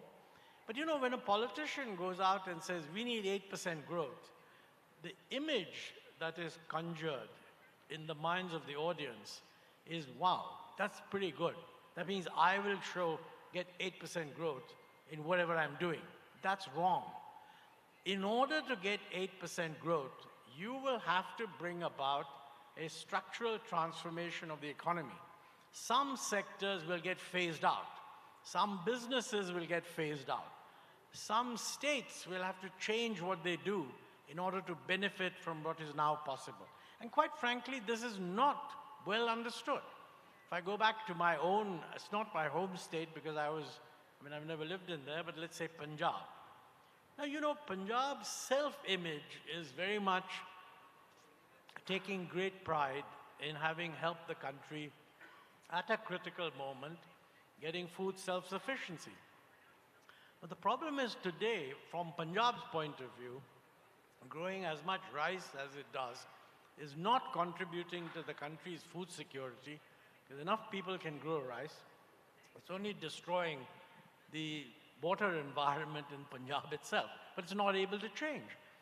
Looking a little further south, when I was deputy chairman of the Planning Commission a million years ago, I'd gone to Kerala, next door, made a speech, and I found that in Kerala, people were very concerned that Kerala must be self-sufficient in rice. So I said, why on earth should you be self-sufficient in rice? You have a bonanza of young Kerala skilled guys going to the Middle East, earning lots of money. They're not really interested in becoming rice farmers. So you must allow rice production to get phased out and go into high-value crops like spices and cardamom and things like that. But somebody rushed up to me and said, sir, this is a very sensitive matter, don't pursue this. I said, look, if a rich and well-educated state like Kerala cannot be persuaded that it's not important to be self-sufficient in rice because Bihar can produce all the rice you need. I mean, we're doing the wrong things. Then I was told, no, but in Kerala, we are specially interested in red rice, and they don't grow that here. I said, fine. Then you just pay more for red rice, much more for red rice than for other rice, and people will do it economically. So that's just one example, and it's very far from what is today being talked about, AI, high tech, etc. Important point is this. India cannot, I believe India can grow at 8% if it does a whole lot of reforms. But to be honest, we are now beyond the early stages of reforms. We're at a stage where, say, a 20-year growth rate at 8% will fundamentally transform the economy. Your real challenge is going to be, are you willing to see that transformation? And since that growth is going to be private sector led, it's going to happen mainly initially in the south. And then you will have these regional issues that if the country is to grow at 8%, but the south grows at 9% and the north grows at 7%, politics must be able to handle that. Of course, you have to persuade the north that, look, since the south is not growing as fast in terms of population, which is a good thing, basically what's going to happen is a lot of migration. Lower-end jobs will be filled, which they already are, by people coming in from Bihar and Orissa and so on. I mean, that is a huge structural change which will have all kinds of other consequences. And I don't think we are discussing that at all. We are just saying, Viksit Bharat, 8% reforms, which is true. But you know, the nature of those reforms, what exactly those reforms are, I think we're not paying enough attention to. Now, to be fair, there is some focus. I mean, I saw this morning in the newspapers that Karnataka has put out a new industrial policy which is going to clean up the procedures. I don't know the details, and I've asked to see it. But this is very different from what we were thinking of then. Every state must be doing the same thing. And we have to see how much actual cleaning up happens. Because, you know, it's very easy to have convert 40 applications into a single window. So instead of going to 40 different windows, maintaining 40 different files, having 40 different reference numbers, you just go to one window, one ID, one application. That's a major gain. But you know, if all that is going to happen is that that window is then going to send the application to 40 different windows that will process each of those applications, you have to make sure that the system is such that that level of processing is markedly improved. And we'll have to see how it works. You need to get feedback from people as to how it's working. Because anything you start, there'll always be some problems. You know, personally, I can see in my own life that this certainly ease of traveling has been hugely improved by DigiYatra. I mean, you just go there, you load the boarding pass on this cell phone, and it'll recognize your face, and you walk through, you don't have these long lines and so on. I think this is the result of bringing in technology, the telecom revolution which took place after 1994, Aadhaar, which Nandan Nilekani masterminded, which began in the UPA government and has been continued in the present government, which is a good thing, and other things that are being built on it, like UPI and what have you. It's a long process. So we need to envisage what are the substantive contents from now, let's say 2047, what reform. Now, I think there are some challenges, and I won't take 2 minutes on that, then I'll shut up. Earlier in 91, it was easy because the world was all speaking one language. I mean, we started the reform a couple of years after Eastern Europe had abolished communism, and there was only one thing to do, which is an integrated global market. And I mean, unless you were a complete out of place kind of person, that was the only world that existed. You either joined it or you didn't join it. That has become much more complex now, because the very fellows who kind of led the integrated open market are now busy fragmenting it. Geopolitical tensions have risen. The United States has its own problems, not only with its closest allies, like Canada and Mexico, but also with China. China is cozying up with Russia. Russia is becoming more dependent on China. And the Europeans are very scared of Russia. They're not that bothered about China. And India is faced with a world which is all of a sudden fragmented. Now, we didn't have that problem in 1991 at all. I mean, there was just one question. You want to join the world? This is what you do. You don't want to join the world? Then wallow in your own backyard. And it was clear that we want to join the world. That remains the case. I mean, today, I think the government's saying the right things, that, you know, we must join the global value chains, this, that, and the other. And there's some successes there. I mean, I think the Apple investment, targeting quite a substantial expansion of Apple, Foxconn producing Apple iPhones in India, is a good start, and it could actually expand very, very substantially. But, you know, the point arises that a lot of the components of this stuff are really coming still from China or China-based production. So you have to remain open to that. On the other hand, there is this view, which again the United States is pushing, that you want to isolate China. What should India be doing is a big question. And I think, I mean, take AI, which is what you're all talking about. I mean, there is a global concern that you must, quote, regulate, unquote, AI. Only the United States takes the view that you shouldn't regulate it at all, more or less. The Chinese take the view that we don't want anyone else's AI, no Google, no Facebook, no Instagram, no email.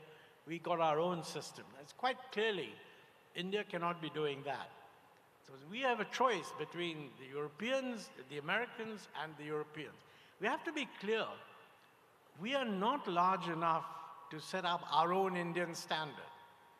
We can join the debate and thus have our view heard by one or the other. But there is a difference between the Americans and the Europeans.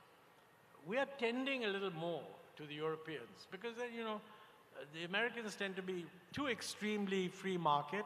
The Europeans tend to take a more balanced view, so it's not a surprise.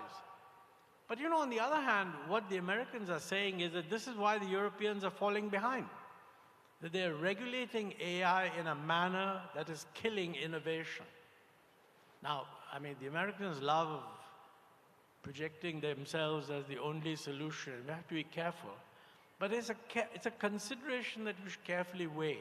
And if we think that broadly we do need more regulation, I think we do. But the Europeans are overdoing it. Then we should have a more precise exchange with them. What is it that we will do? What is the carve-out that we want if we don't fully want to accept? I think these are beyond my ken. I mean, I don't even, quite honestly, my grandson knows more about my iPhone 16 than I do. But we do need to get a very active debate going in the country on how we should move forward in this area. So I think these are some of the issues which make things complicated. I mean, there are other traditional, I mean, we need better infrastructure, better processes, better logistics. All of that is uncontroversial. The only two areas which I think are complicated are, one is labor regulations. I'll mention it and then stop. If somebody wants to discuss, we can. And the other, quite frankly, is land. I mean, lots and lots of people say that if you want to encourage innovation, that's going to mean more smaller companies, younger people being encouraged to get a start. And that's where innovation happens. I mean, the big innovative things that we've seen didn't come out of huge companies. It came out of little fellows sort of making an important step forward. And the present regulations on land make it impossible for any young, small business to get ahead. And lots of people have told me that whichever state decides that this is the biggest problem and comes up with a credible way of, cutting the procedures in half is bound to attract investment from all over India and, of course, also from abroad. Actually, Dr. Ahluwalia, you actually touched on a lot of different themes that I did want you to talk about. We are going to get to the south, particularly Karnataka, in a bit. I want to talk about regional development in Karnataka. We can talk about that too. But before we do, you mentioned this idea that when we were starting out with the 1991 reforms, everybody was trying to do the same thing. It was easier. And things are very different right now, and we need to talk a little bit about that. But interestingly, when you helmed the Planning Commission in the high growth years of 2004 to 2011, roughly, there was a lot of money flowing around. I think protectionist sentiments were lower. And then things have changed after the global financial crisis. And now we're in a very different world. And to complicate matters, we also have serious imbalances in trade and investment, particularly with China. China's trade surplus with India today is more than India's trade surplus with America, European Union, and the United Kingdom combined, by far. What would you advise policymakers at this stage, given what we are seeing, that there's rising protectionist sentiment around the world? China runs a massive trade surplus with us. We are rivals, even if we're not enemies, maybe we're enemies too. What would you suggest as an economist, as a policymaker, to the government at the center and the states? What should we be doing? Well, there are many questions nicely wrapped by you into that, what looks like one question. Let's separate the issue of trade surpluses and deficits from the issue of China. One approach could be that, look, India is running too high a trade deficit, and that is a serious destabilizing factor in our economy. I think that should be taken seriously, but please remember that trade deficit is the deficit in goods. That takes no credit whatsoever from the fact that we're quite the reverse on services. So the trade deficit India is running in goods and services is not nearly as bad as the deficit it's running on the goods side alone. Now let's be clear about it. Unless we are anti-services, if we want to reduce the trade deficit in manufacturers and maintain the trade levels of services, you're really asking us to run a trade surplus. And I don't think for a developing country that makes a lot of sense. So I think the fear that our balance of payments can't be managed is not correct.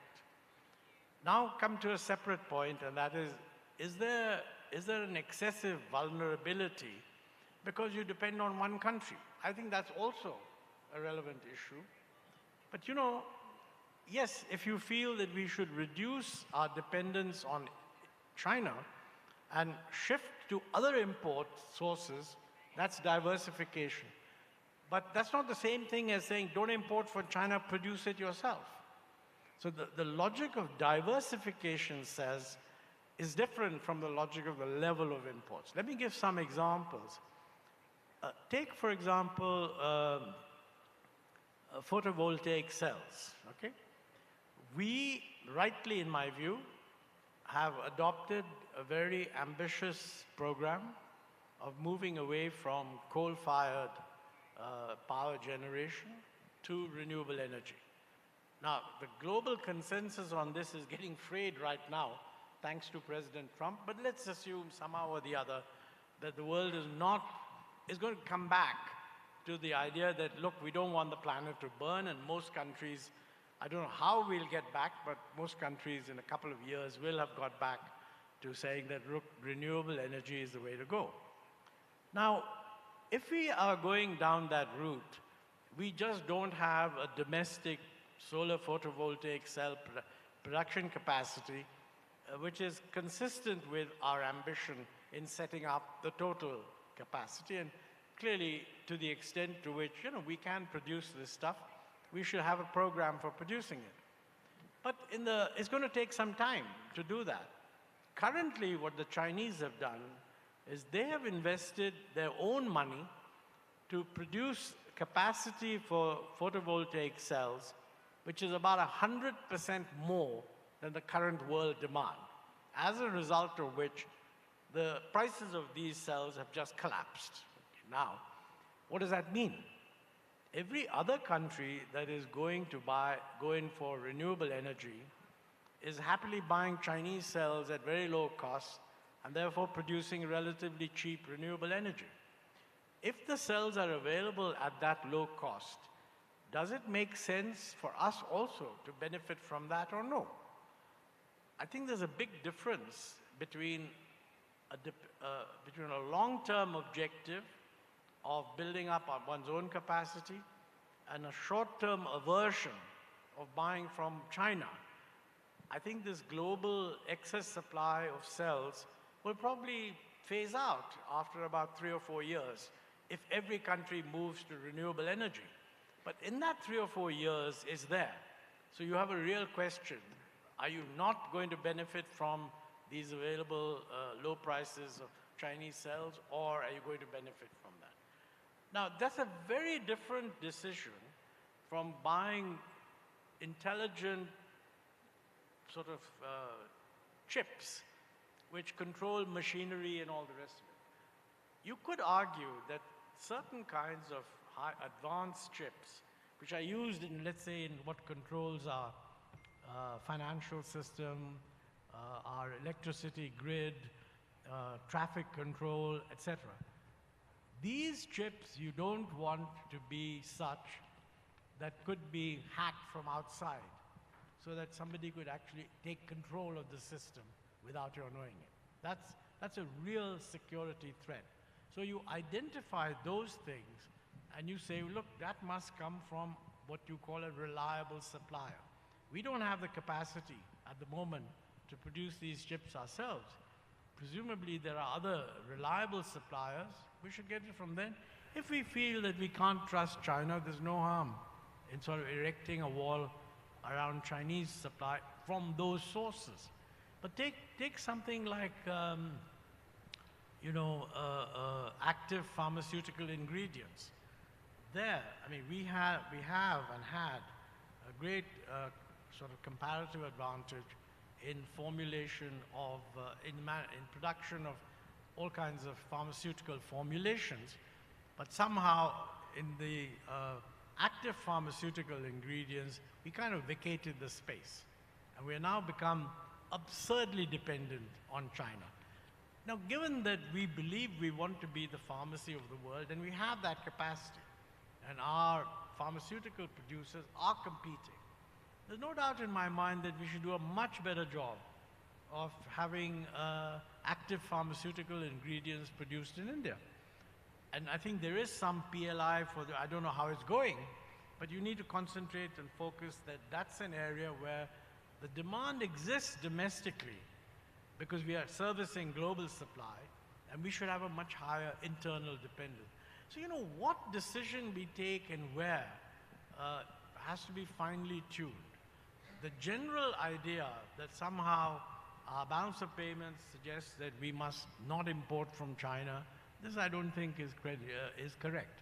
And actually, if your balance of payments deficit overall is a problem, then quite frankly, macroeconomics suggests that you should just reduce the level of absorption domestically, because the overall balance of payments just reflects the excess of demand over available domestic supply.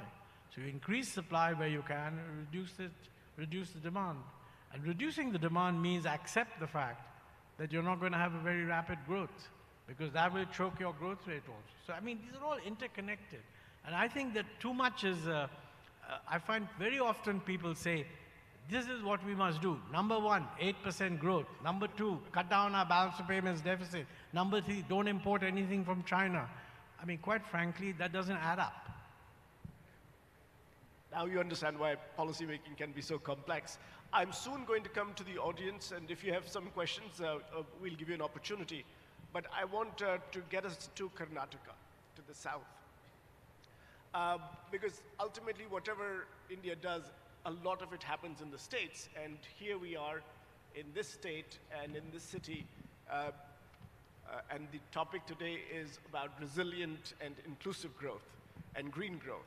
So we'll talk a little bit about that. You know, if you land in Bangalore, if you land at the airport, it's a very modern airport, world-class airport, and you feel that you've come to, if nothing else, an upper middle income country, and that seems, to a foreign visitor, that could possibly be, oh, this is great.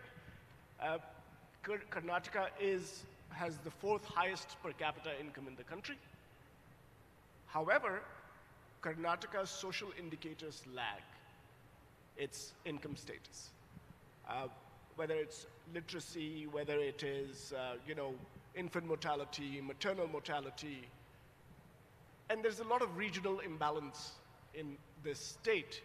Now, here we have the private sector, some of the, greatest kind of examples of tech and innovation are here. They will need more markets. They cannot all rely only on cities like Bangalore. For that, regional development has to be stronger, has to be better. How can the public and the private sectors work together to make sure that there's more equitable development in the state so that the private sector also has a much bigger market to work with in the future? Well, I mean, let me say that, first let's give credit to Karnataka for having done a very good job. One of the things I mentioned in my book is that Bangalore is the only city in India that was elevated to a verb, in the sense that people who lost their jobs in the US said, I've been Bangalored. So, clearly Bangalore was a leader in an important sense. So creating this very vibrant hub, and it's the result of a very long period. It's not the result of any one decision. I mean, the fact that Jamshedji Tata decided to set up the Indian Institute of Science here, that there were a couple of earlier public sector scientific-based institutions, that you have a good higher educational system, and lots of people came in. Possibly the climate is a lot better than in many other parts of the country. So, you got this thing. I think you do need to worry that making a city livable is not just the result of getting a lot of companies investing in it. There's a whole lot of urban management that has to be done. And I think Bangalore has not done what it should be doing. Now that it is on the global map, if you like, of possible areas that could attract investment, the first thing that should be done is that Bangalore's city government should be made hugely more efficient. Now, unfortunately, in our country, city governments don't have much power. And that's true of all states. That's certainly true, for example, of Maharashtra, and it's the same thing holds for Bombay. So you need huge improvements in Bangalore itself in managing various aspects. Second, you said that there ought to be a spilling over into other cities. I think that's true. One of the things that the IT sort of revolution allows is the decentralization of production groups. You don't all have to be in the same place. I don't know how you do that. Because I think very few states have consciously tried to set up new, if you like, urban centers. Now, if you look at the trend of urbanization, this is a consequence of my earlier point that structural change. If India is going to grow at 8%, then the urban population is going to grow very rapidly. The I mean, Gandhiji said India lives in its villages, and many people still regard that as a sort of romantic vision. I think you have to recognize that India will not be Viksit if it doesn't largely reduce the numbers staying in villages. So I mean, this should be, I think good Gandhians should recognize that this is not an undermining of the views of the Mahatma expressed these views 100 years ago. So I mean, the idea that, I don't think he said India lives in its villages and will continue to do so 100 years later. Now, if you think of the shift, how is this shift going to happen? We just will need to pick up tier 2 towns and make them into near metro. Now, you know, the only known cases in India where this happens is when a new state is carved out and a capital has to be created. I mean, that's what's happening in Andhra Pradesh now, where Telangana can't use Hyderabad, and so the chief minister is setting up a new capital. I'm not suggesting what you should do in Karnataka, but it's my general view. We should seriously consider cutting down many of the larger states into 2 or 3. I mean, look, UP, I think the chief minister of UP in the early 2000s, Madam Benji, as she was called then, she had said, we should, Mayawati, should break up, we should have 3 states. I mean, Harit Pradesh, and then UP, and Purvanchal, or something like that. Western, Central, Eastern UP. Now, you know, if you did that, instantly there would be a political willingness to create 3 new good cities. People have said that this could be done in many other states. In Maharashtra, for example, there are people who have said that the Vidarbha area should be made a separate state with Nagpur as its capital. So I'm consciously not making any comment on Karnataka, but I wonder what residents of Karnataka would think, whether there's scope for doing something similar. The main reason I think we'll need to think about it is that the resistance to building a new city and the land acquisition that is involved sharply goes down if whoever's doing it says it's the capital of a new state. So it's quite a tempting thing to think of. Short of that, I mean, it has to be a conscious decision by the state government to divert resources into building up 1 or 2 cities. Now, the problem is that if you want to build a first-class city within the state of Karnataka, for example, the amount of diversion of Karnataka's resources to one city would become very large. So either the central government decides that each state, you create a new tier 2 city development fund and you give money from the central government for all these kinds of things, or the state has to do it itself. Whether it will do it depends. I mean, we'll have to see. Just a quick follow-up. It's a political economy issue. Do you think that when there are big states like Uttar Pradesh and Bihar out there, where the kind of demographic kind of differences between the South and these bigger states, until and unless there is some reorganization in those states, is it feasible to politically sell the idea of reorganization of southern states? Well, it's the only interesting reforms are the ones that are not politically easy. So this is where, don't go back to 1991 for inspiration, because those were no-brainer reforms, really. This is when we're getting really tough decisions.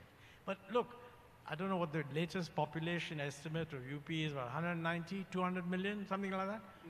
And all our states are highly centralized. So it's impossible to think that the chief minister of what, if it was a separate country, would be the 5th largest or something in the world, is going to be responsible for looking at every little thing. It just can't happen. And the evidence we have of the new states that have been created, their performance has improved.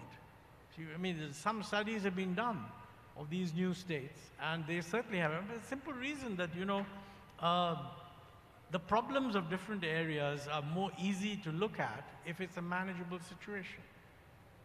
Okay, so I'm going to turn to the audience, but one thing I would like you to reflect on is there something in your own career, especially when you worked for the central government, that you had a policy, some idea that you wish you had done something differently? Oh goodness, I mean that's, of course, to do that one would have to go back into time and think again. Look, I don't think, one thing you must be clear about, that when you do a reform, it's not like planning the trajectory of a rocket. I mean, ISRO, when it shoots up a rocket, and I've been there to witness one of these things, I mean, there's a nice trajectory drawn out, and a little dot that shows how the rocket is going, and they're watching the slightest deviation from that trajectory, something is a problem. That's not what you do with economic reforms. You have a broad idea, this is the way to go, can't do everything, let's do what comes first. I think it's very important to realize that in retrospect, it's always arguable that you should have done something first. But the practical the practical idea that you will get reforms that balance everything is actually wrong. The reforms that work are the ones that create imbalance, and then the system responds to that imbalance. In a way, you might say that a well-designed reform is one which creates the optimum imbalance. You know, in the old days of development economics, there was a debate between the fellows who believed in balanced growth versus unbalanced growth. And a lot of the economists said that, you know, if growth is going to take place, then you're going to need this much of A and this much of B and this much of C, and you should plan that out in advance.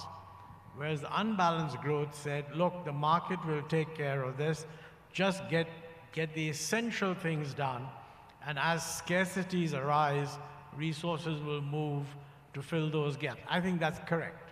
And in reforms also, make a list of 30 reforms, and that's every economist has his favorite list of 30 reforms. If I were advising a chief minister, I would really ask, which of these is going to trigger the maximum tendency within the society to react in the right way, not make sure that you do everything in parallel. I mean, look, the obvious thing for us was, and we knew that look, we don't have a very good educational system. Everybody who studied it says is bad. The trouble is, it takes 20 years to put right the educational system. It takes exactly 5 minutes to get rid of a foolish trade policy and liberalize trade. So should we not have done that and waited till the educational system improved? Or should we do that and let the scarcities be created? That'll make people realize that these are the real problems and we must handle them. And I think we did the right thing. I would say that we did some things far too slowly. I mean, for example, we got rid of industrial licensing for the big fellows. They liked that. The small-scale fellows did not want small-scale reservation to be removed. Technically, it was very clear that the small-scale reservation was preventing the growth of Indian industry, which had all the entrepreneurial dynamism. The small scale was not being allowed to get to middle scale because the small scale reservation prevented that. And unless they got to middle scale, they would not be able to penetrate export markets. I mean, in the sense that if somebody wanted to place an order for T-shirts, they would want 500,000 T-shirts. And we had a whole bunch of fellows who could say, we can provide you 2,000, but not 500,000. Now, that was known to the system, but the politics made it impossible to persuade small-scale industry that, look, give up this reservation. Now, we did give it up, but the last small-scale reservation went in 2004 or something like that, having started in 1991. I feel that we should have done what we did in half the time. I'm not a great believer in what you might call the Big Bang reform. So it's not that you do it in 2 years or 3 years. But what we did in 20 years should have been done in 10.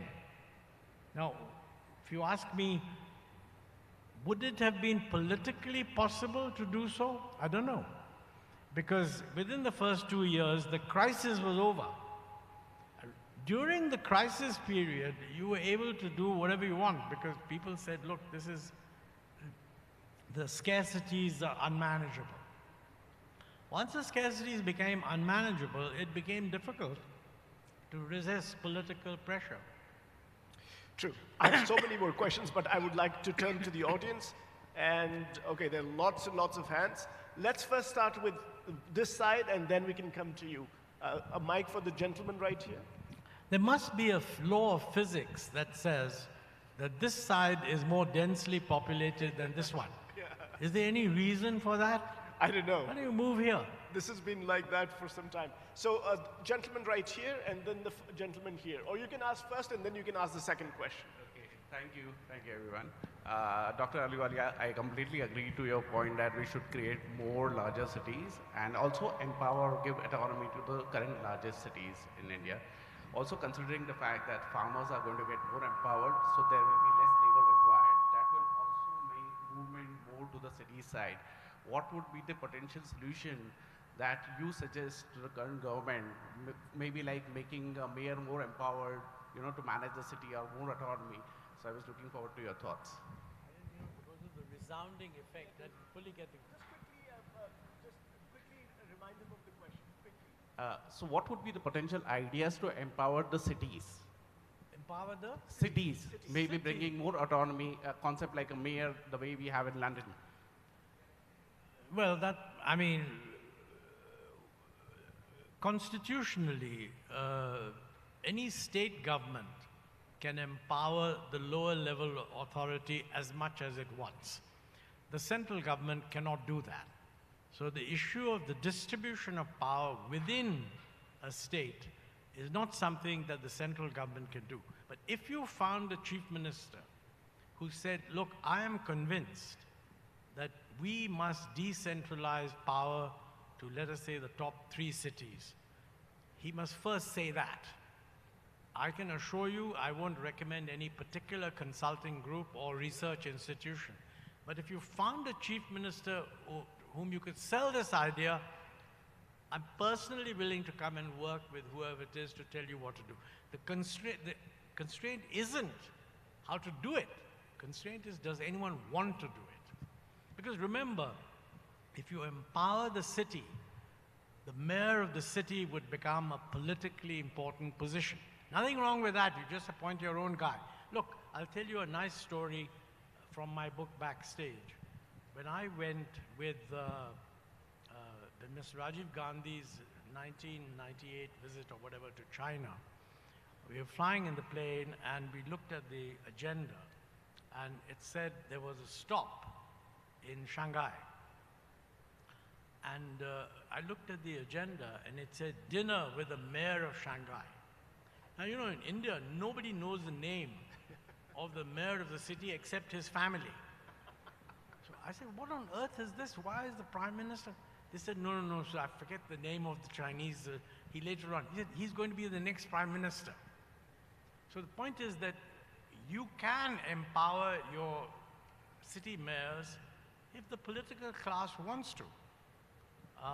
And it could always be arranged that he would belong to your party, he would be the next most important person, etc. But if you don't want to do it, then there's no point in talking about all the details. Thank you. The young man here, and then I'm looking for some women. Why are the women quiet? So some women will please raise their hands. In the meantime, the gentleman here. Am I audible? I can't see, actually. Can you come out here? Easier. Because I can't see, I'm lip reading to understand your question. Hello, sir. Thanks for the talk. I'm Tejas. I work with the finance department of Karnataka. So as we actually talk about economic growth and global challenges, so I wanted to know your thoughts on the public debt that is actually haunting a lot of subnational governments. So if we are talking about India's growth, I think it is actually important to acknowledge that the states that you mentioned in the talk, that Kerala, Punjab, and all those states are actually entering into debt traps? And how do you actually deal with that when we look at the country's growth? No, I think you're absolutely right that the states have all become fiscally very weak because the scale of debt relative to both the revenue they generate and their gross state domestic product is too high. I think the Niti Aayog has brought out some document which ranks states. It's a very interesting ranking, by the way, because the worst, euphemisms have come in big time. I mean, the worst states are called aspirational. The next ones are called achievers. Then the fellows are called outstanding. Karnataka is not in the worst state list. It's somewhere in the middle.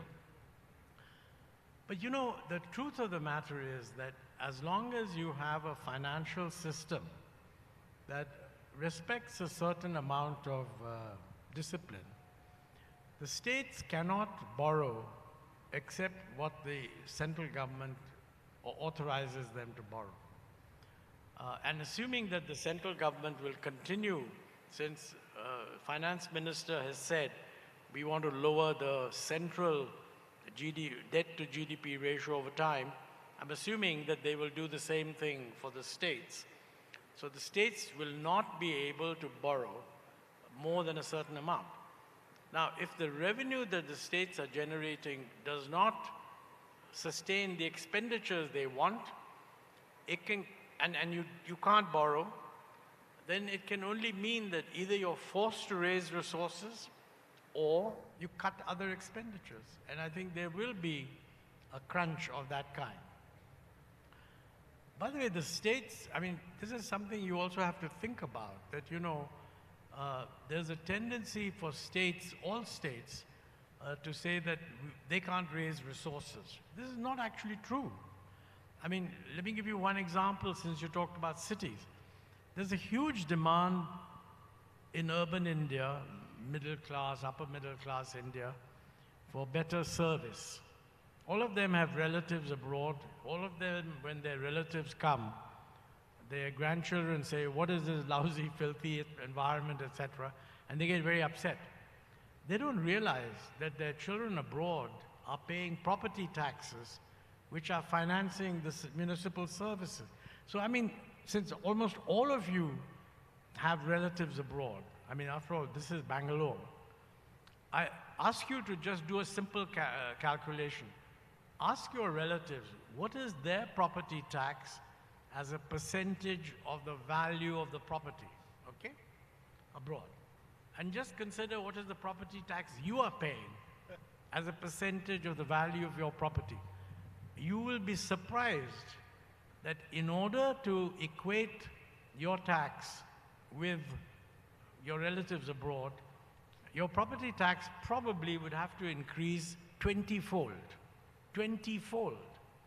So actually what is happening is we're creating a prosperous class and we're making the mistake of thinking that because they have income so that they can buy goods and travel and go to the Taj West End every now and then and so on, that's all that's necessary. But actually, to live in a lifestyle that they've got used to, they should pay much more property taxes, which would go to the local authority.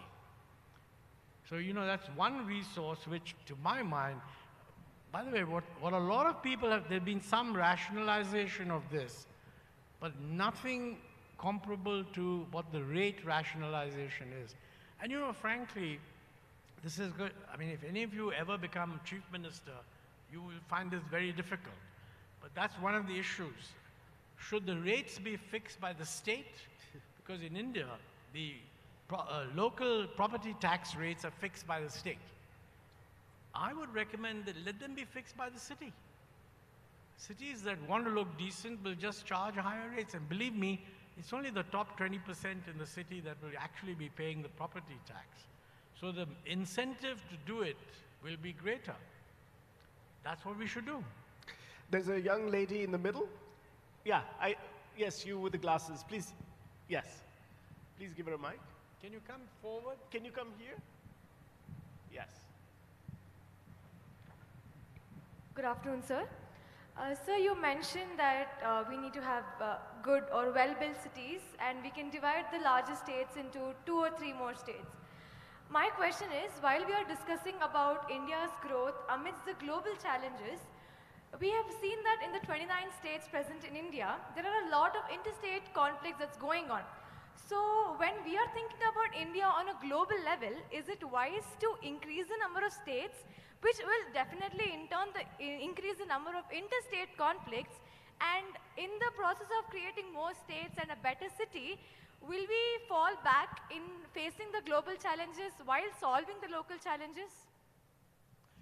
I mean, it's a very difficult question. You know, the interstate conflicts that you talk about are mainly on water. Yes.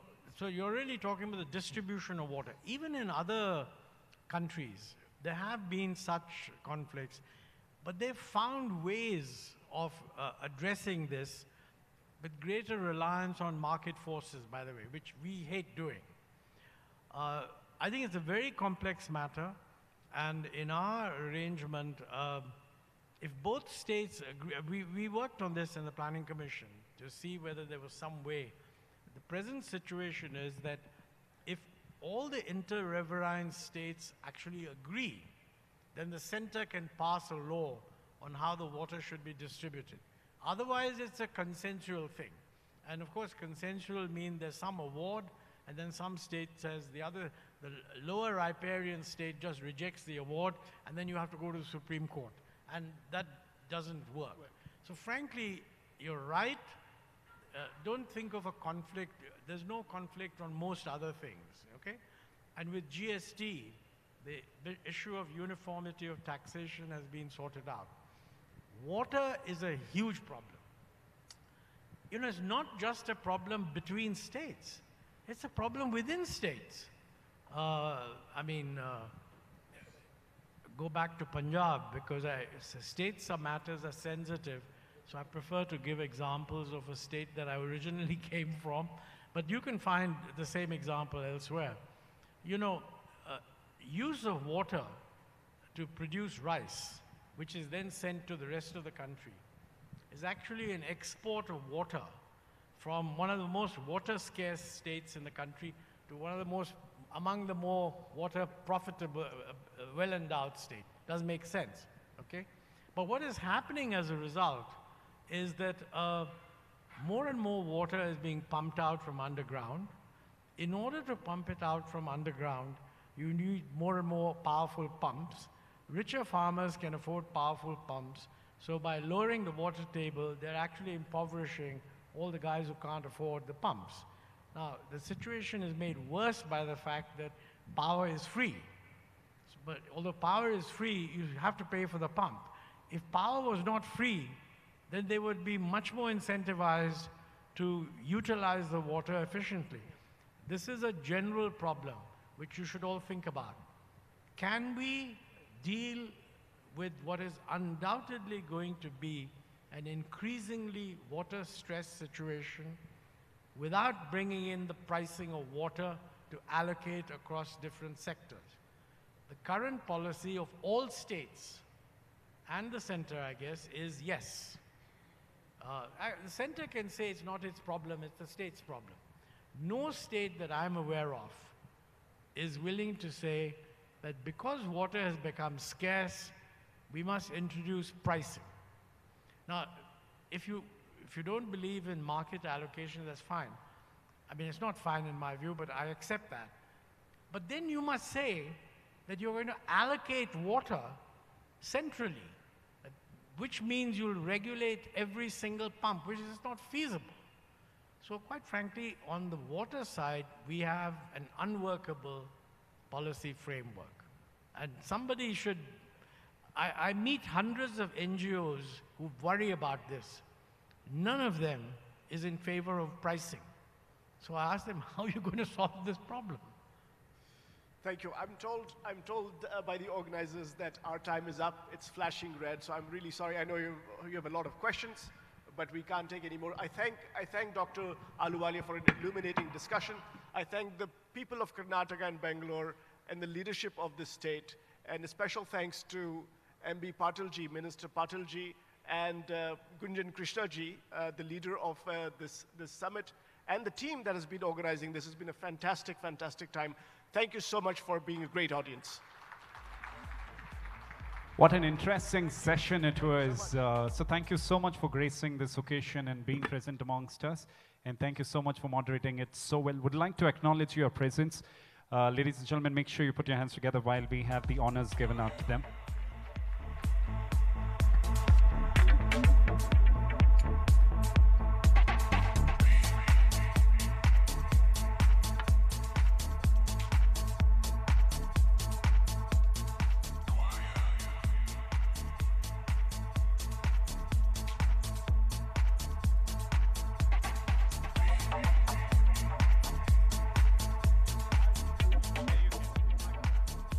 So thank you so much for gracing this occasion, and thank you so much for hosting this so well. Ladies and gentlemen, please put your hands together. Give a big round of applause to these two stalwarts who are present here during Global Investors Meet Invest Karnataka 2025. And also, do not forget, towards evening, we have a beautiful setup for all of you. Make sure you gather there. It's going to be really interesting and entertaining. We've got some celebrity performers as well. And we'll be breaking for lunch and joining in the next hour. Thank you so much.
Ladies and gentlemen, we trust you had good lunch, and thank you so much for joining us.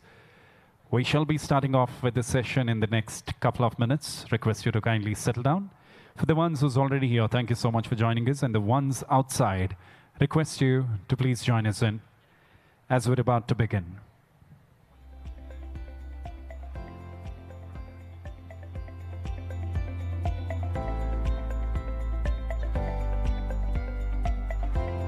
And also, ladies and gentlemen, request you to kindly put your phones in silent mode as we're about to begin with the sessions.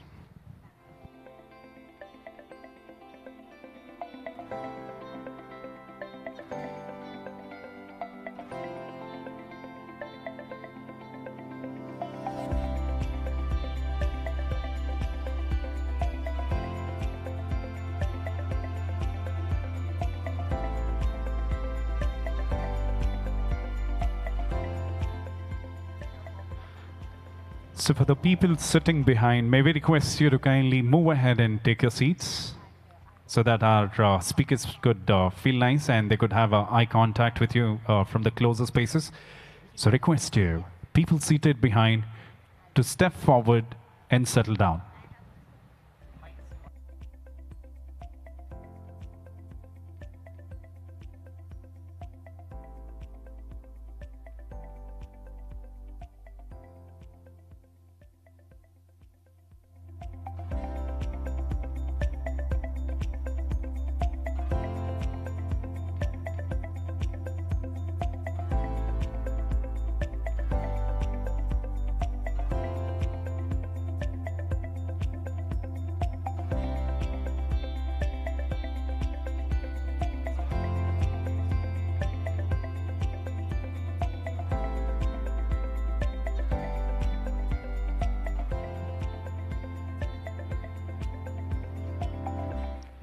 Ladies and gentlemen, dear delegates and my dear friends, thank you so much for joining us for the post-lunch session. I know it's going to be hard for the speakers who's going to join us on stage, but still, to prove that, we are really hyperactive and really interested in this session. Show it up to the speaker who's going to join us on stage with a huge round of applause.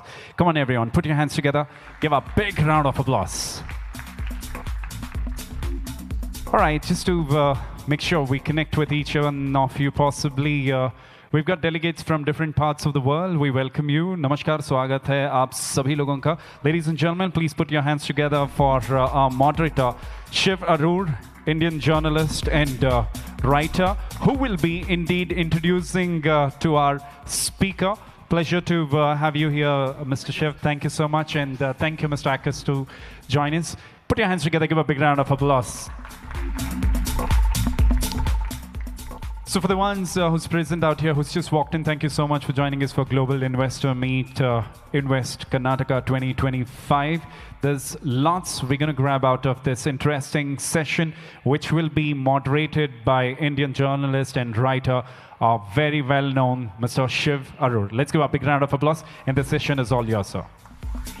Thank you so much, Asif, and it's a big honor to be here at the Invest Karnataka Summit. I know it's a hugely important event, so thank you very much for having me. You know, it's always a challenge to do the post-lunch session because everyone's got their bellies full and they're feeling a little sleepy, but I will do my very best, and it's not going to be difficult, believe me, because the guest we have today is one of the most interesting people you're ever going to hear from, most certainly at this summit and most certainly this year, because there is so much happening. For an audience of this kind, I don't think the company that this guy belongs to needs any introduction, because if you are at Invest Karnataka, then you have heard of nothing.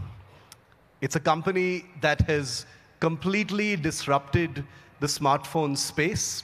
It's a company that has a pedigree of one of the largest phone makers in the world, and it's a company that has the eyes of the biggest firms in the world looking very closely at its every move because of how adventurous it has been.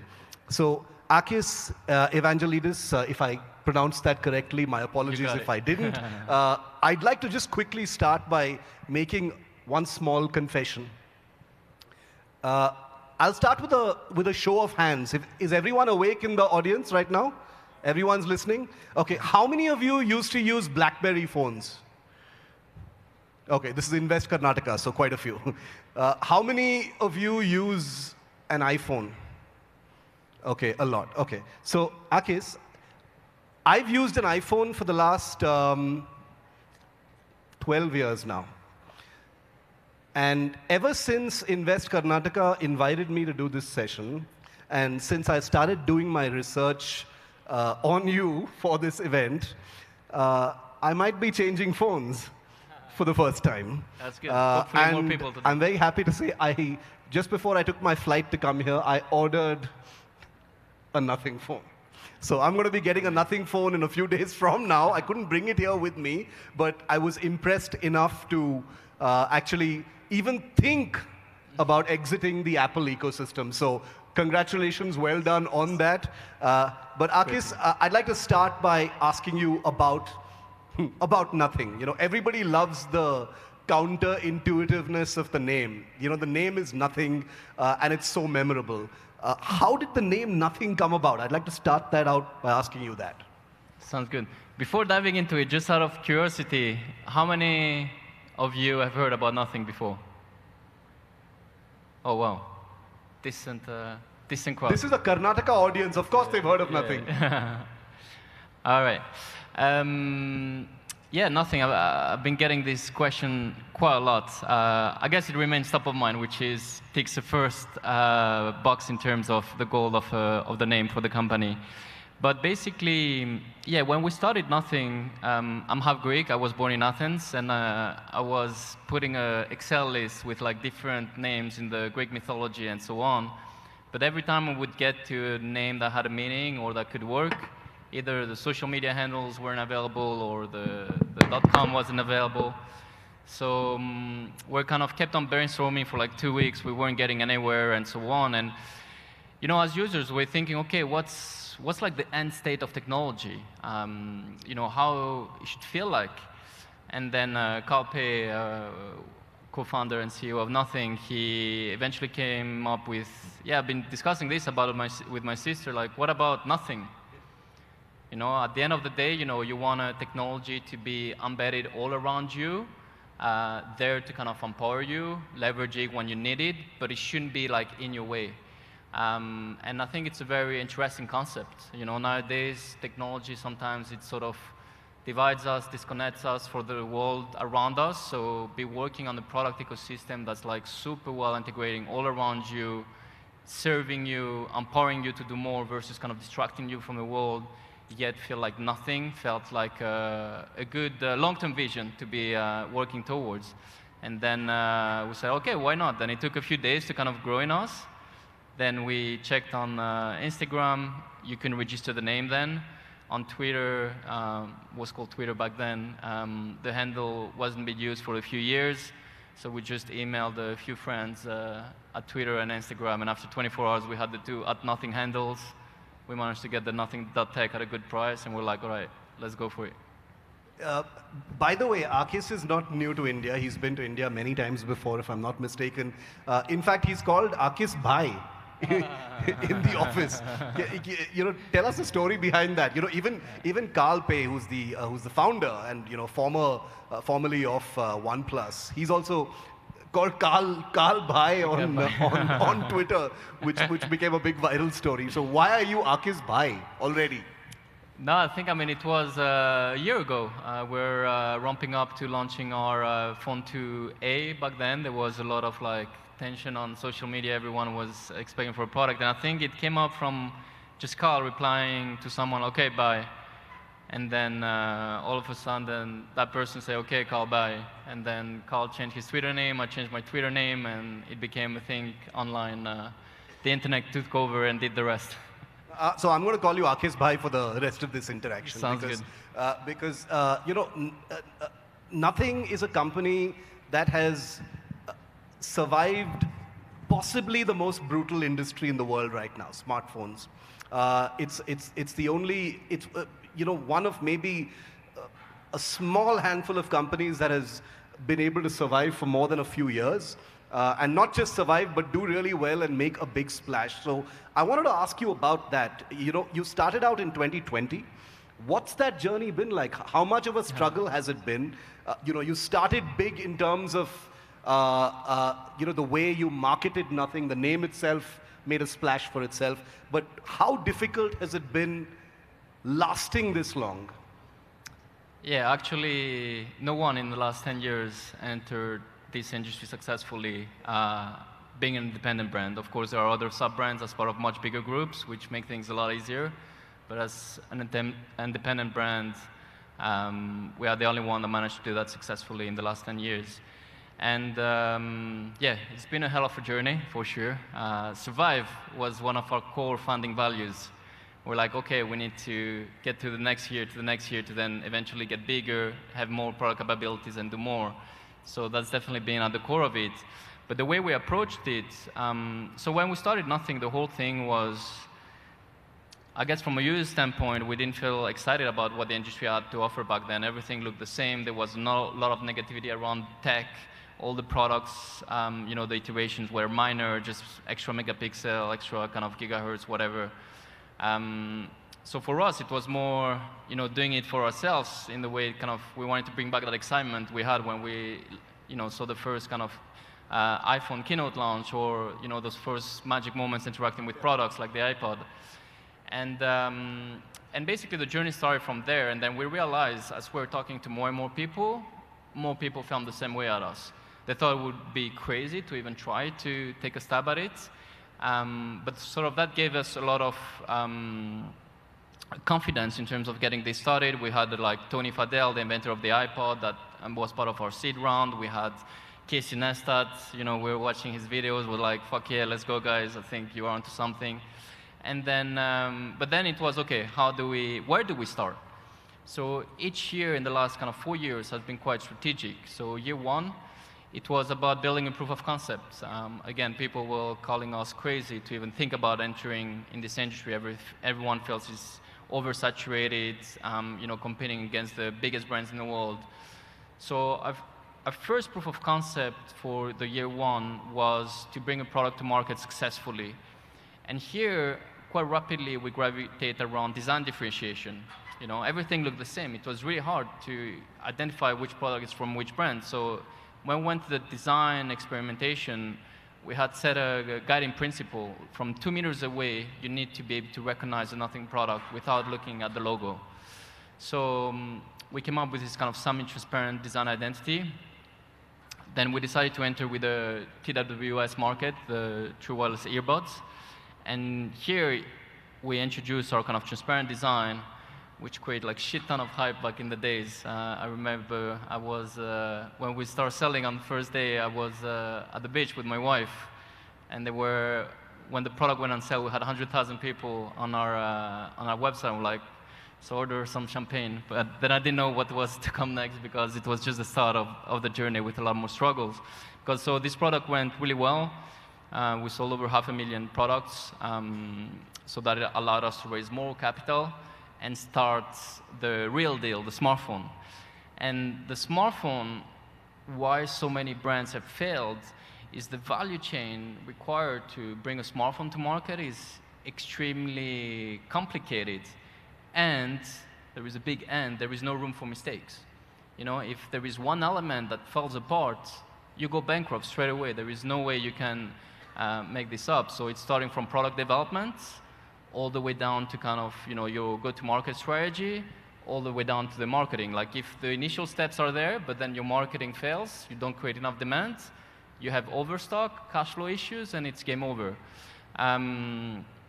So with Phone 1, it was extremely challenging because we had to build a supply chain, we had to develop product, build the teams, get ready with all the sales partners and so on. And to make things easier, it was in the middle of COVID. But yeah, thank God we managed to make it work. It was quite an intense period for us, and definitely survival mode. But yeah, we managed to launch the smartphone on time, which is an important part, because just for context, as a new entrant in the industry, in an industry that no one has managed to enter successfully in the last 10 years, all the supply chain partners have lost confidence in terms of investing in a new entrant. So when you start, you got to pay everything up front. All the components, everything up front, then it gets shipped to you. You then need time to manufacture, then you ship to partners, then you go on sale, and those partners are huge already, so they have payment terms with like 60 days, and your cash has gone like 6 months before, and you get it 6 months after, if the launch goes well. So if anything breaks down, if the product doesn't kind of get developed on time and the timeline gets pushed, you go bankrupt. If your marketing doesn't work well, you go bankrupt, and so on and so on. So anyway, we managed to get through all this for Phone 1. We launched the product. Again, a lot of buzz at the time in the market. Did extremely well. We sold over 700,000 products. And then this led us to kind of year 3. So now that we had successfully entered the smartphone industry, it was then, okay, raising a bit more money, building an internal product capabilities, because for Phone 1, we're relying on a lot of external partners. So we really kind of spent a lot more time on the product, refining, and sort of a lot of learnings came through Phone 1 as well. And eventually we launched Phone 2, which was, to me, the sort of proof point that we could deliver on the flagship level experience. I remember MKBHD, who is the big tech reviewer in the US and has very direct judgments on product. He gave us the most improved smartphone of the year. So that was quite encouraging. And then what happened across the 3 years, we had then built this very unique offering for nothing, both on the hardware design level, but also on the software. As with Phone 2, we introduced our own kind of software version of Android. Last year, we had to scale. We had, okay, you've built a strong kind of positioning. Now you need to prove that you can scale as a brand. So we took this kind of very unique product offering that we've managed to refine and continuously develop over the first 3 years, and then start bringing this into other price segments, including with the Phone 2A and our sub-brand CMF. And thankfully, it worked, because historically, those price segments are only focusing on value for money, who can have the most megapixel for the best value, and so on and so on. But there is this kind of price war, which is getting a bit ridiculous, and to some extent with no added value. So for us, our assumption was, okay, we can actually break through in those segments, just bringing that kind of unique user experience. So we did that with Phone 2A. Again, it was another key milestone for us. We were all a bit stressed going into the launch, but after 24 hours, we had sold 100,000 units. And then we doubled this up with the CMF Phone 1 that launched a few months later. And overall, last year, we were the fastest smartphone and audio company in the world, and yeah, and we're here today, and hopefully we'll be doubling up in 2025. Akis, like you said, the smartphone industry, has just these small sort of incremental improvements with each model that comes in from the big guys. A better camera, a faster chip. It's been years since we saw anything really big in terms of a usability leap or an interface leap. As a company that is design forward and marries aesthetics with the user experience, just give us an inside view of what a day is like at Nothing. What do you guys talk about? When you and Carl are sitting across a table or in your room or on your couch or whatever it is, and you're thinking about, okay, we've sold these 100,000 phones, and everyone's buying it with the smartest. We were the fastest growing last year. What does a conversation about that next step look like? That's a good question. I guess it's always about balancing short-term and long-term. In early years was definitely day-to-day, keep going to survive another day. Now that we've proven ourselves, that our teams are a lot bigger, I think the opportunity for us is actually infinite if you think about it. The smartphones is a gateway to everyone's product ecosystem. So if we do well there is just so much more to be done. But then also, what we came to realize, when we were first thinking, okay, how can we just make a product look different in year one, that kind of mindset was just not about how the product looks. What triggered it eventually start building within our organization this kind of innovation muscle, because it was more about kind of rethinking everything. You know, the hardware design, but then the software design, and everyone has been developing this very kind of creative muscle, trying to think, to look at things in different ways that are currently being made.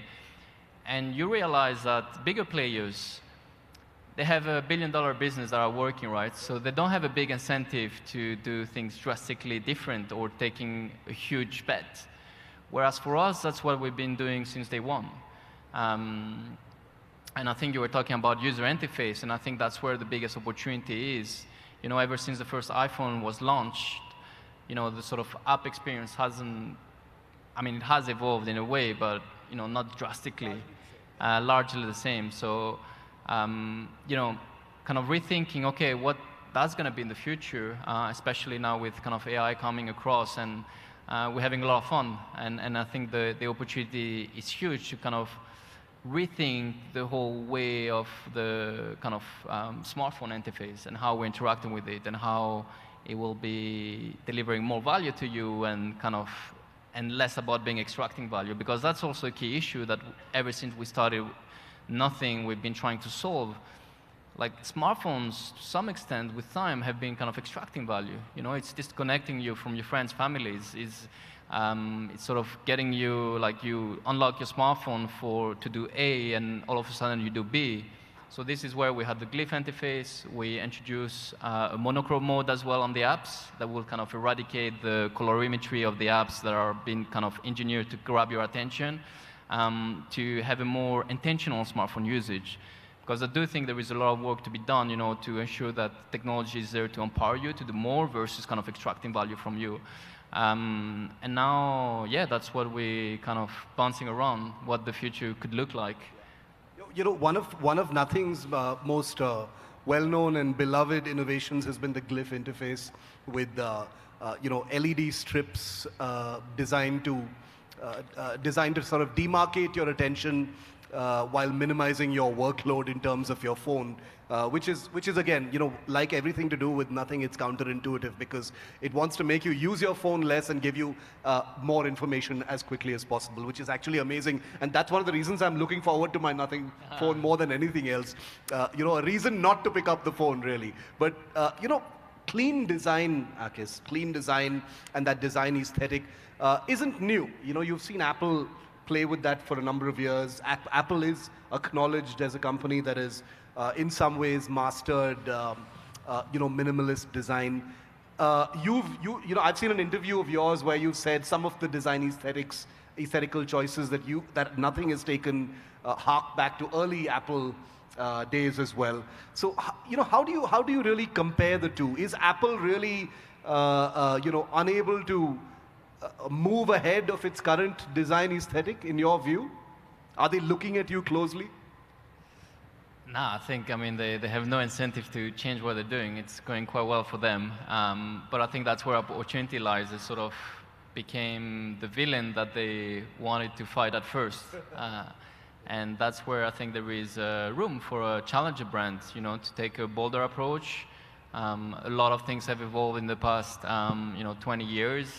And what's working for them is definitely not going to work for us. And therefore, you know, that's where opportunity is. Like, you know, we can come in to have a much bolder approach on what we do, starting with our design, you know, like, if anything, I wouldn't call our design kind of minimalistic. Like, the whole thing was, with our design, we wanted to trigger a sense of emotion, you know, like, when you look at design, you kind of react to it, versus just kind of the phone sitting there.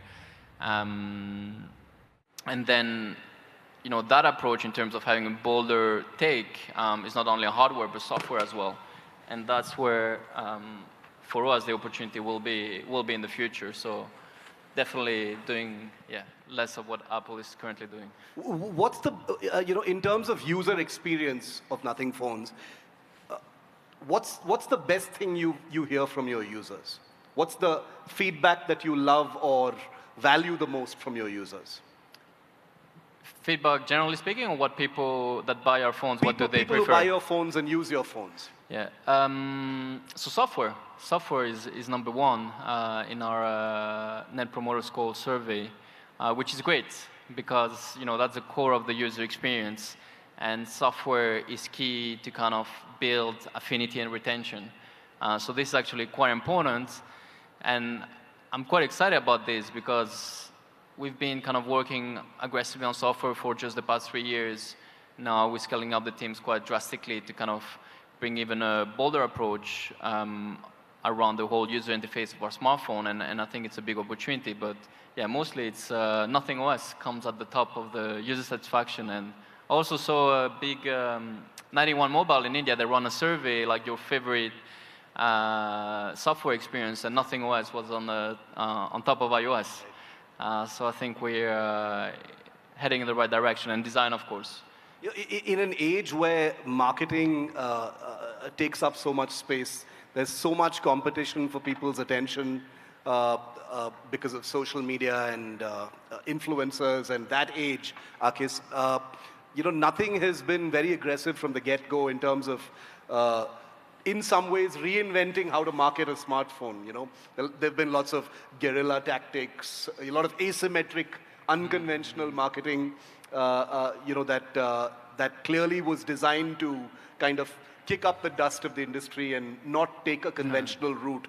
Give us a sense of that, because you're the head of marketing as well. So the way Nothing has marketed itself basically flows from this guy. So tell us about how that happened. So the way we think about marketing, and I guess I highly advise for everyone in the room that's running any kind of B2C business, is you need to be looking for asymmetric advantages in the way what's working for current players. You won't be able to compete. Eventually you can use some of it, but you won't be able to do better. They have infinite more resources, infinite more budgets. So you need to think of ways that you're going to build a differentiation and at much higher efficiency cost. So for us, I guess it started in two ways: seeing where our competitive advantage lies. We are a brand. We are arguably the only founder-led brand with, especially with CallPay. So that was one. Then the other one is we're a startup at the time, so we are very agile. So we can look at best practices across other industries and kind of incorporate at a much faster pace and trial and error them than much larger companies. So, and then the third one, which I think is almost obvious, but to be honest, a lot of companies, especially in the smartphone space, don't get it right, is just understanding your users. I think Gen Zs are looking for authenticity. They want to relate to brands, and I think the way kind of marketing has been operated has just been marketing from 10 years ago. It hasn't evolved with this kind of new generation, which is driving the culture. So for us, quite rapidly, we focused on content. We were documenting everything we're doing early days, giving a very transparent view of our companies and how things were going, and also providing very exclusive insight of the behind the scenes. Big corporations have this kind of corporate red tape where, they cannot disclose things, or if they disclose, it's under NDA, everyone needs to be PR trained and all that stuff, and it just slows down, and it just kind of creates that distance with the end users. So for us, content has been a key focus, showcasing the behind the scenes and also creating content that people relate to. Even Carl has been reviewing a lot of competitive products across our YouTube channel, which people really enjoy. They love it. They find it very refreshing. So this has been a key thing. And then the other one, as a new brand, community. I think there has been a lot of, excuse my French, but a lot of bullshit when it comes to kind of community in a kind of community management in a truthful way. And for us, when you as a new brand, we couldn't succeed on our own. We need to have a user base very strong, and that we turn them into advocates. And that started by kind of blurring the line between people and the company. So we started when we closed our Series A with Google Venture, we allocated $1.5 million for our initial fans and supporters to have skin in the game. So we wouldn't just look at them as people that support the brand from the sideline, but okay, you guys are engaged, come on board, put whatever you want, and then hopefully you'll have that financial upside, which by now they do, for the ones that entered the massive upside, for the ones that entered back in early 2021. So yeah, we had this 1.5 million allocation. It actually ran out in under 54 seconds. So it was quite nuts. And since then, we've been kind of integrating community more and more into the company. And this year, last year, we did quite an ambitious co-creation project where basically our users designed a limited edition of Phone 2A. And this, as cool as it sounds, it does require a lot of investment, both financial and also team bandwidth capacity to pull it off. But for us, it was, again, kind of remaining authentic to this kind of community engagement we had set ever since we started the company. And to a final note, what we also did to ensure we in check with the user at all time, from those people that have invested, every year we elect a community board observer, and that person sits in our board meetings and just kind of funnels through all the user feedback to ensure that at all time we're going to be in check with the end users. Because I think that's, if you look at bigger companies out there, a lot of them have just lost sight. You know, they're shipping millions of products, they're doing all those big advertisement campaigns and so on, but they don't really resonate across our audience. And this is where I think it's a huge opportunity for us to almost become a generational brand amongst the Gen Zs. No, I'm gonna dig a little deeper into the the community-driven model in just a bit. But when you said that nothing as a startup is able to do some of those things that the larger legacy brands maybe hesitate to do, and you also said they have no reason to because they're doing so well and they're such giant companies. But in that case, you'd be the best person to ask, Akis, which is, what is the next big thing in smartphones? Apart from AI, I'll come to AI separately, but what is the next big thing that users can look at as far as smartphones are concerned? India is, one of the world's biggest smartphone markets. Or give us a list of things that you think will become realities in the next few years in smartphone devices. Yeah, I think when it comes to form factor of the smartphone, I don't think it's going to be changing anytime soon, to be honest. I think that's going to be the case. But what will evolve and where we're quite bullish on is on the overall kind of user experience and user interface, especially with kind of AI coming into the picture.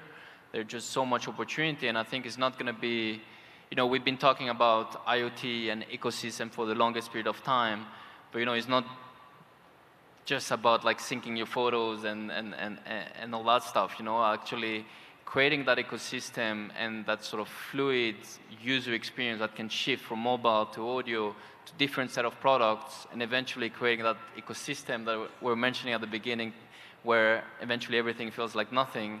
I think that's where things are heading. So not so much from a pure hardware standpoint, but really from a user interface innovation. And I think that's, now with AI, the opportunity is huge. Is nothing going to stay with just smartphones for the moment, and your ear devices, or are you thinking of other devices as well? I mean, we still, we don't take anything for granted. I think there is still a long way to go, and just the fact that not everyone has raised their hand when I ask about nothing, we still have a lot of work to be done. But I think it's first ensuring we kind of scale our smartphone business. That's the sort of gateway to that kind of ecosystem for people. And then once you crack this, then the sky is the limit, to be honest. If you manage to crack the smartphone industry, then there is just so much more you could do. So it's more about after strategically kind of see which product comes when. But arguably you could do everything. In terms of, the point you made about the nothing ecosystem, Android, Apple, they've been able to create their mobile ecosystems. Is that the direction that nothing wants to head into, to create a kind of universe of its own? Yeah, for sure. Everyone is working towards it, but I think the execution will be key. And I think for us, we had always this notion of kind of redefining the relationship between technology and people. And that's where we're kind of quite excited to think what's the sort of experience of tomorrow is going to be like when it comes to overall kind of ecosystem play. And yeah, that's what we kind of actively working towards. In about 10 minutes from now, I'm going to open it to audience questions. So for the next 10 minutes, just think of questions that you may want to ask Akis about this, and I'll finish my conversation with him in the next 10 minutes. So just think of some questions. We've spoken about the design part, we've spoken about the ecosystem, the community-driven thought process at Nothing. Sustainability, since you mentioned Gen Z, sustainability is an issue that appeals to them in a very, very big way. It did to the previous generation as well, but now it's even more, cause-related, wanting to be part of a brand that stands for more than just being a device. How much is that part of the way Nothing wants to do things? E-waste and things like that are big issues. No, 100%. And I think, yeah, you cannot just start in a company in the 21st century without keeping that top of mind. And for us, it has been top of mind ever since we started the company. Now, I'm not too much into the sort of greenwashing, so eventually you haven't seen us like blasting crazy across all our advertisement and so on. But we've been doing all the background work necessary. So, and this, as you kind of become a much bigger player, you have much more leverage, you can start gradually drive that change. But so we started first, it was just about tracking, and ensuring we have the processes to be tracking our carbon footprint across a whole organization. Then we did the first mistake with Phone One. We started buying carbon footprint to offset that. We have a net zero product, but at the end of the day, who cares? That's not very meaningful when it comes to sustainability. So we a bit looked ourselves in the mirror and, just kind of rethink the whole thing, how we should be approaching sustainability. So ever since, we've been gradually introducing more recycled materials, more kind of, more processes across our kind of production facilities and so on to gradually not be offsetting by buying not offsetting our carbon footprint, but rather how we can reduce it. So each product now, ever since we launched For One, we've been reducing the carbon footprint of our products by, again, bringing more sustainable materials and so on across our whole process. So, and now again, we're going to be launching our new phone, and it's once more our smartphone with the lowest carbon footprint. So we've been doing all that in the background. And as you get bigger, of course, we want to do much bigger things, but it will come with more leverage. Once you have dozens of millions of products, you have a lot more leverage to change the supply chain when it comes to, again, using like sustainable material and so on. So hopefully we started our journey 4 years ago, and the bigger we get, the more we're going to be able to change. You said Apple became the villain that they wanted to defeat. Is Nothing cognizant of the fact that if you sell thousands of millions of phones, you may become so big that may become an issue? You will no longer have the agility and the nimbleness that you have as a startup? This is why we put the safeguards since day one, ensuring we have a community board observer. That's the first kind of reality check that happens every quarter. But hopefully not, because, and I think one of our strengths is at the end of the day, we started this company as end users, willing to make products that we are proud of, as simple as it sounds. I can guarantee you there are a lot of companies there that ship products they're not proud of. And I think if, manage to remain true to that and kind of continuously kind of question the user experience, see things from different ways, I'm quite confident we should be heading, and hopefully bringing even community a bit more. What we found out with the co-creation project, we hired the head of design at Dyson, heading up our design studio in London and so on. So we have top-notch designers. Everyone is looking at them, trying to hire them as well, including Apple. But we saw through this project, like all of a sudden, there were all those ideas, like different ways at looking at transparency, different ways on how we could leverage transparency and so on. So I think, really reinforcing that kind of community co-creation into product development in the future more and more, we'll continuously enable to have fresh ideas and you kind of continuously question how we're looking at things. The inevitable question now on AI, which I wanted to ask towards the end, Akis, which is, It's now a part of everyone's life. People are still waiting around to see what that big integration is going to look like between phones and AI. Can you paint us a picture of what that's going to look like? I think when it comes to the AI, to be honest, it's a lot of a buzzword nowadays. Yeah. And our take on this is it's going to change it drastically, everything, to be honest. But there's been a lot of buzzword, and people are not yet too sure what AI is going to do for me, And so for us, the way we look at it, there are in two ways. One is really anchor it in concrete added value user scenarios. It's not telling you, how the sort of AI engine is working and doing all that in the background and so on and so on, but anchor AI in a real use case that you kind of see value to start driving that adoption. And then the other side of things is, how we've been doing things at nothing. Okay, what's the nothing way? What's the bolder approach on what AI could do? And there, stay tuned. We'll have a much bigger things coming up later this year. Now I want to come to just a couple more questions, and then I will open up to the audience. I want to talk about India, because there are a lot of things happening here. You know it very well. Apart from India being an enormous smartphone market, it's also a place where phones are manufactured. I think in the last financial year, Apple crossed 1 trillion rupees in exports from India of its iPhones. So things are galloping along quite well here in India. How does Nothing see India? Not just as a market, you can talk about Nothing as a market as well, but also as a place where innovation can happen. I think the opportunity for a brand like Nothing in India is huge. I think, if anything, you guys have been doing a tremendous job. I think you are where eventually China was 15 years ago in terms of opportunity that everything is getting. So you're definitely in the right country at the moment. There is a lot of things happening, a lot of eyeballs onto India. And for us, no, it's a huge market.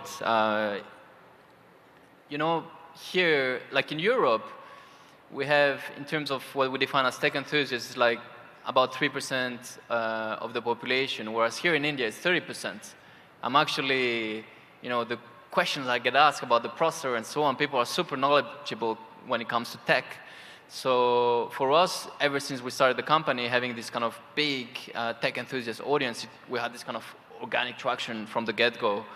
And then when it comes to the future, we have a lot of much bigger plans. So we've been now producing all our smartphones in India, and now we're going to see how we can eventually expand this and even look at kind of international. So there's going to be a lot more happening in India in the next kind of 2 years. And I will also be personally involved a lot more with India because it's such a big opportunity for us. Last year, again, we were the fastest smartphone growing brand here, and I think we're just getting started. Would you consider making your phones in India? Are there any plans of that kind? They're already being made in India. Oh, they are being made in India, right? They are being made in India, and looking at, as part of that, even bigger plans in the short term. In the days and the weeks gone by, Akis, AI has been a very big headline because of DeepSeek. AI has been seen as this big war that is being fought. In a kind of simplified way, it's being seen as a war being fought between the United States and China. And when DeepSeek emerged, there was a lot of, there was a big meltdown here in India. From people who said, why isn't the next big AI thing coming from India? India is a big IT hub. We're in the city that's called the Silicon Valley of India, and yet the next big AI thing has not come from India. I just wanted your perspective as someone who is from outside India but deals so much with India. Why do you think that is? Why isn't the next big AI innovation from India, or why hasn't it happened yet?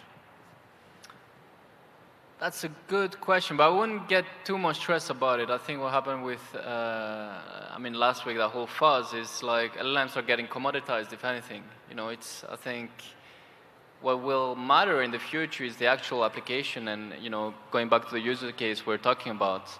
But I'm quite confident India should have something in the pipeline. I mean, you guys have been doing a lot of fantastic work. I think the kind of engineering students as well, they're huge. We're also thinking about how we could kind of leverage that more into the future. So as of why it hasn't happened out of India, I'm not sure.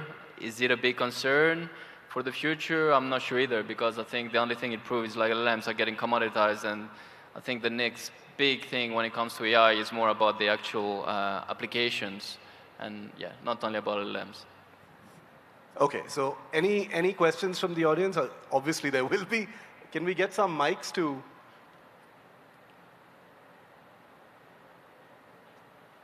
this young man in the front first? Yeah, go ahead. Hello. Yeah.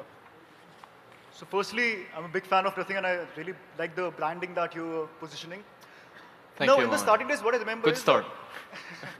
So in the starting days, what I remember is that Carl Pei, when he had the launching event, he majorly focused on two things. Firstly was the product innovation in terms of designing, and secondly was the willingly or unwillingly you had positioned yourself as the direct competition of Apple. So is it a good thing that when people don't know much about your brand and you suddenly compete with the top brand in terms of smartphones? I mean, we made a decision ever since we entered the industry, to be honest. And yeah, they are a competition now. I guess it has been going so far so well for us. We're just being focused on things that differentiate us. But yeah, I mean, if your question is if Apple is our competitor, yes. Short term, if they're threatened by us, definitely not. But again, it's more about how we gradually scale to eventually get there. But yeah, we made a decision ever since we decided to make a smartphone. Hi, good afternoon. So I'm Vishwardhan from NMIMS University. My question to you is, how should new entrepreneurs counter big players in an oligopolistic industry like smartphone, for example? Sorry, say that again? How should new entrepreneurs and young entrepreneurs counter big players in the industry like smartphone or energy? He answered that, but I'll interpret. He said, how do small players, take on the big players, when they control so much of the market? Yeah, that was the first part. It's just been a kind of very strategic rollout. Again, focusing on design differentiation, getting that working, raising more money, launching our first smartphone, get that working, internalizing our product capabilities to kind of start driving more innovation when it comes to software. Then we launched Phone 2, and then gradually, it's more like different stage gates. And I think it's for any kind of entrepreneur starting, like balancing short-term and long-term is key, to be honest. You should be quite clear where you're heading, yet understanding what you need to do short-term to even give yourself a chance to get there. I'll just throw in a quick question before I go to the next one. To the lady there and then the gentleman next to her. Akis, how does Apple view Nothing? Have you heard anything about what they think of you? Obviously, they're looking at you. You may not be competition in the near term. They're definitely looking at us. They've been hiring from us. They've been. Did you see the Beats Transparent Edition? Same. That was quite funny to see. Didn't expect that one coming. And the thing again with transparency, it's really hard to get it right, and there is just so much complexity. And one of the things we first kind of stepped upon when we started developing A1 was the glue. Like to kind of glue everything together, and for the glue to not be visible, actually it was very painful to get it right. And when you look at the Beats kind of transparent version, you can see all the glue dripping on the inside and so on. So yeah, it's quite funny to watch, but yeah. Can I ask? So regarding transparency and carbon footprint and sustainability together, so assuming you have to make decisions, and what factors would you make you decide between a set of vendors who are sustainable and you get your electronic fabrication and all kinds of components for your phone that is high on the sustainability ranking as opposed to cost effective? Do you have to make that decision? What would be the factors that you decide? Thank you. That's a great question, and it's a bit of a dilemma that we've been kind of working towards ever since we started, because there is this company called Fairphones, and it's like everything's sustainable and so on, but they don't sell any smartphones. So eventually they have that kind of positioning, but no one is using their products. So for us, it's just ensuring we kind of, what can we do short term, while again kind of building towards the long term. And to be honest, we could go with partners that have full recycled material but much more expensive components. But eventually you bring a product where the product market fit is totally off, and then you go bankrupt. So whatever good intention you had going into this, if you don't survive, you cannot change things. So for us, ever since day one, it's been continuously striving towards kind of reducing this carbon footprint, yet having the right judgment calls to ensure we don't put off the product market fit. Because even from a user standpoint, to be honest, a lot of people are talking about sustainability. If I tell you someone, are you ready to pay $50 extra to have a more sustainable phone, I'm quite confident 99% of the people will say no. So I think it's more about making the right judgment calls, yet kind of looking at the bigger vision to ensure you scale. Because again, this game is all about scale. So once you have the scale, then you have the ability to change and drive the change, especially across the supply chain. Hi, Akis. Thank you. Great insights. And my 14-year-old son is a great fan of nothing. So you have made something right. The right target as well. Yes, yes. So he's a great fan of both of you, Carl and yourself. Anyway, my question is a generic question. So every time I install an app, it asks for almost all kinds of permission that my phone can give. Photos, memories, blah, blah, blah, blah, blah. Now, every time I come to any such discussion, data privacy and security is a big part of the discussion. While I, as a user, want personalized services, but I don't feel comfortable giving all kinds of permissions. The question to you is, how do you see smartphone makers like yourself will evolve to address this issue of privacy, maybe decentralized processing or differentiated kind of algorithms? I don't know, and that's how the future of data privacy and security should evolve to address this concern. Users want privacy, but don't want to give permission, or wants to get the confidence that it is not going to be misused. Yeah, I mean, it's definitely part of the job to ensure, we have those kind of, all those privacy concerns addressed. But actually, towards the younger demographic, not me or yourself, people are not so much worried about data privacy versus the potential kind of value that it's going to kind of bring to them. And I think the real stake here, especially when we go into AI, can real use case where we're bringing strong value to users kind of eradicate some of those concerns? Because of course, you're not in control, it's like tech, you don't understand. So I think that concern will remain. Even though we say we do X, Y, Z, that concern towards data privacy will always be there. But quite confident that it's more about ensuring we deliver the right set of value to the users, and eventually people will become less and less, they should still be concerned, I think, but overall that's not top of mind. And I think currently there is, to your point, we're getting asked all those questions and all that, and we're like, what the hell, what is that for? Whereas eventually, feeding more and more data into AI will bring a lot of added value to yourself in the future. Having a much more kind of proactive experience, and all of a sudden, you'll see that value coming to you, okay, and you will be more open as well to kind of share that data to ensure you have a continuous improved experience. But I think that's where the sort of balance lies. It's now we're being asked and all those cookies and so on, but we don't really know the value that translates out of that. So I think that's how we're looking at things. I knew someone was going to ask about privacy. That's why I didn't ask it in my questions. But yeah, sorry. Okay, yeah, go ahead. I'll come to you next. Hi, I'm Mahanta from Gizbot. In fact, we have been covering quite a bit on Gizbot. So my question to you is about the upcoming 3A series of Nothing. That's, I guess, my man, sloppy territory. Yeah, so I guess the Chennai facility has about 90 to 95% of women workforce there. So do you see some kind of a, inclusivity or women empowerment also coming into, your kind of communication while, coming into India? So your question, if we see inclusivity and women empowerment? Yes, that's because your Chennai facility, which is producing the 3A series, has 95% of the women folk working there. So I guess, is it? No, it's an important part, and it's been quite refreshing as well, because I've been to many factories in my life, and I visited Chennai last year, and I think it was such a fantastic trip, to be honest.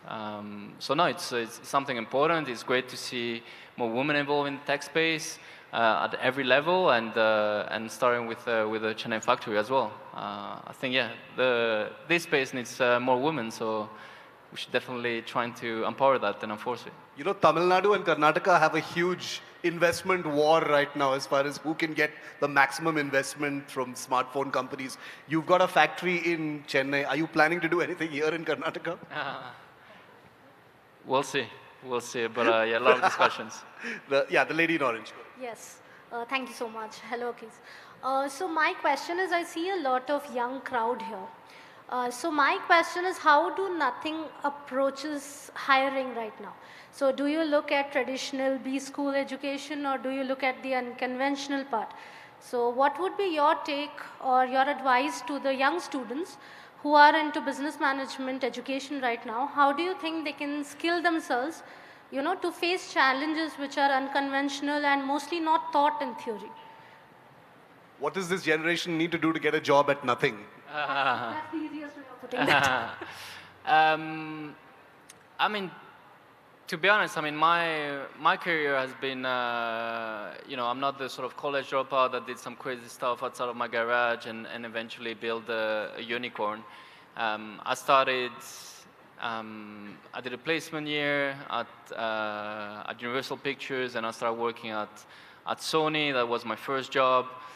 And eventually, I was looking for a job because I didn't like the sort of 9 to 5 at Sony. And what company contacted me called OnePulse. It was inside a company. But at first, when I typed OnePulse on the Google search, the first company that came up was OnePlus. And it was right at the beginning where they started the invitation system and so on. So for me, I was working in the smartphone business, and it made sense that they reach out and eventually for a job. So I got super excited because I started reading about OnePlus. And then I realized they didn't have any offices in London, whereas the interview was supposed to be in London. And I went back to the interview, and it had nothing to do. It was OnePulse. And I'm like, shit, I got so hyped up about OnePlus. So I just sent my CV. They were excited that someone from Sony was willing to kind of join them. So 2 weeks after, I was in the plane to Shenzhen and started off there. And then that's where I met Carl, and everything happened. So I guess my recommendation is you'll see a lot of like big entrepreneurs and extremely kind of smart people and doing their own things and so on. But also don't be afraid about where you are today. The fact that you are here today is a good first step. Get out there, get curious, meet people, and life is funny. You will get things right at some point.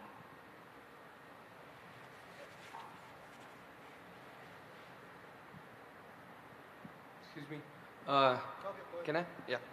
Good afternoon, Akis. I wanted to ask you, for exactly a layman here in India at least, I feel like we know nothing phones as in with the LEDs that are behind, right? That's how it is marketed really well here in India at least.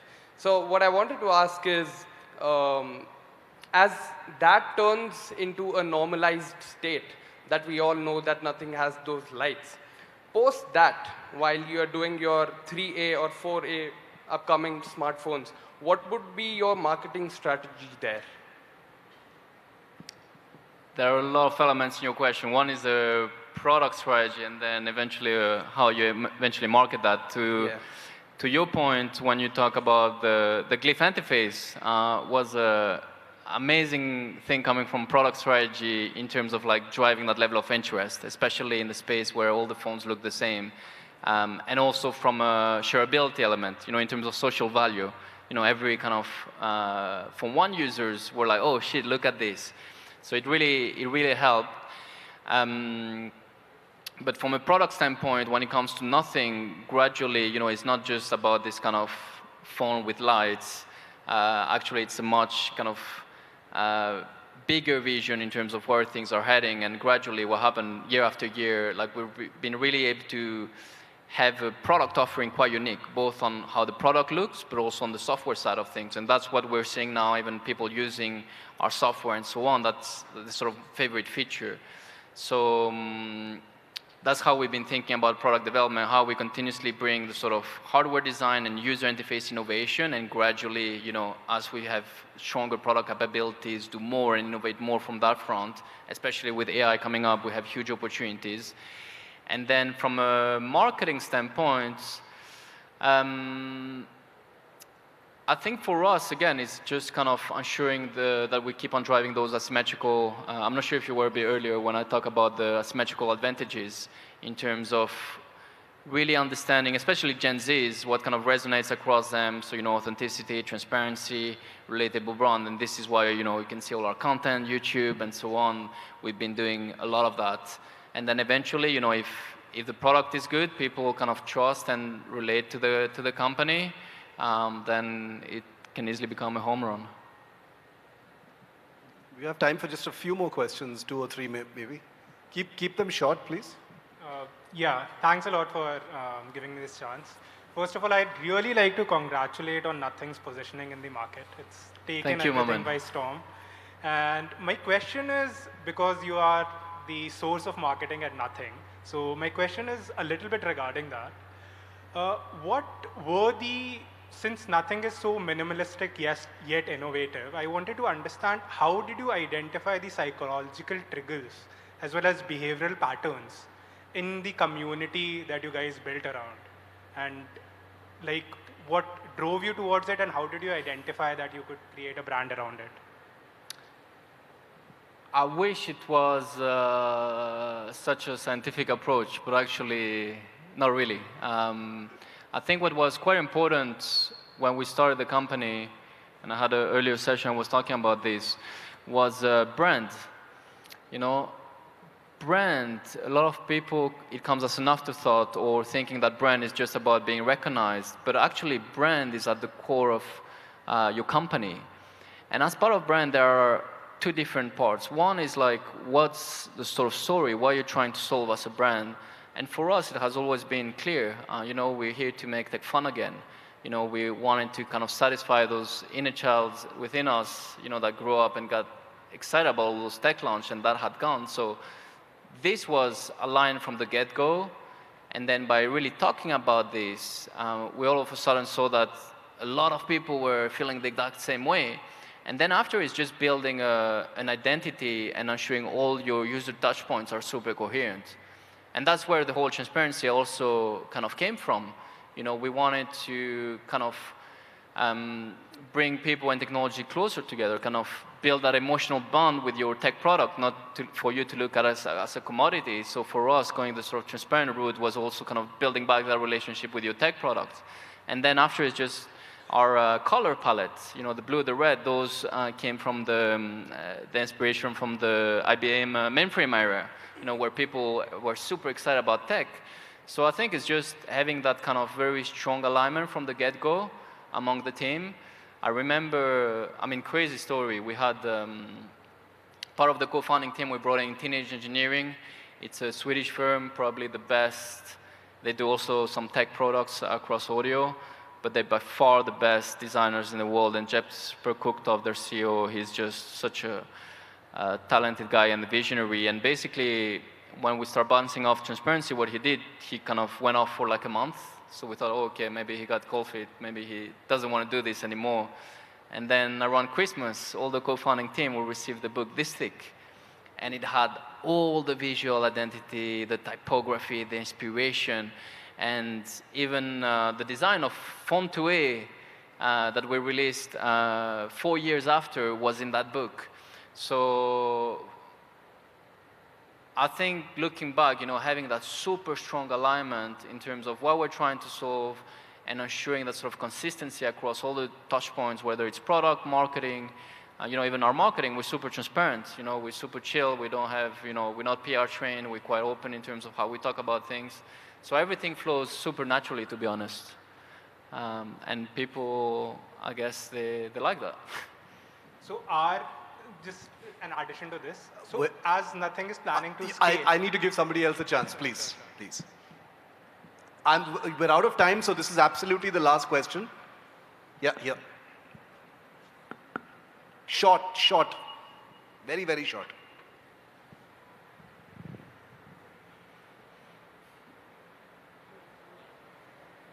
Hello, sir. I'm Yashis. Sir, why did Nothing choose UFS 2.2 storage type for phone 2A instead of 3.1? Like most of your competitors in mid-range segment use 3.1. So why did you do that?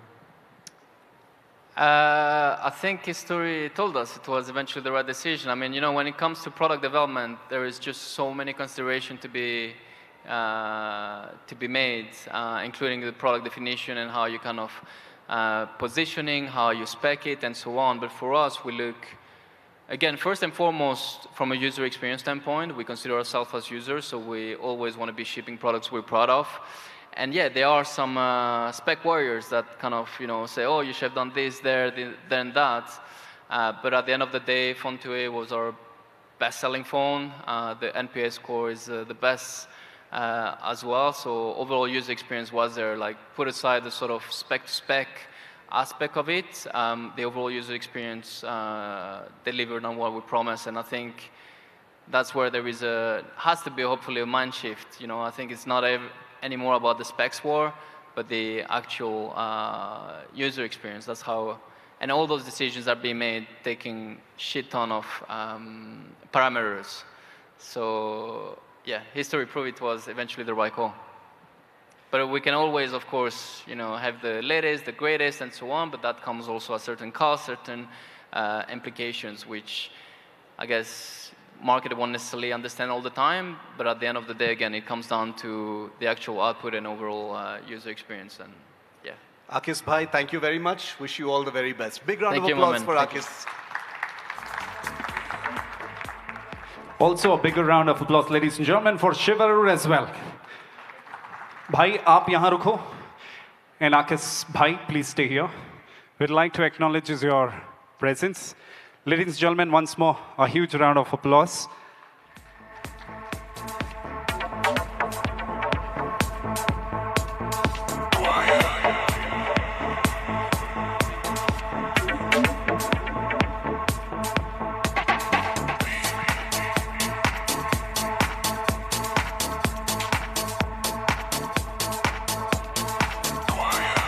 Thank you so much for moderating it so well.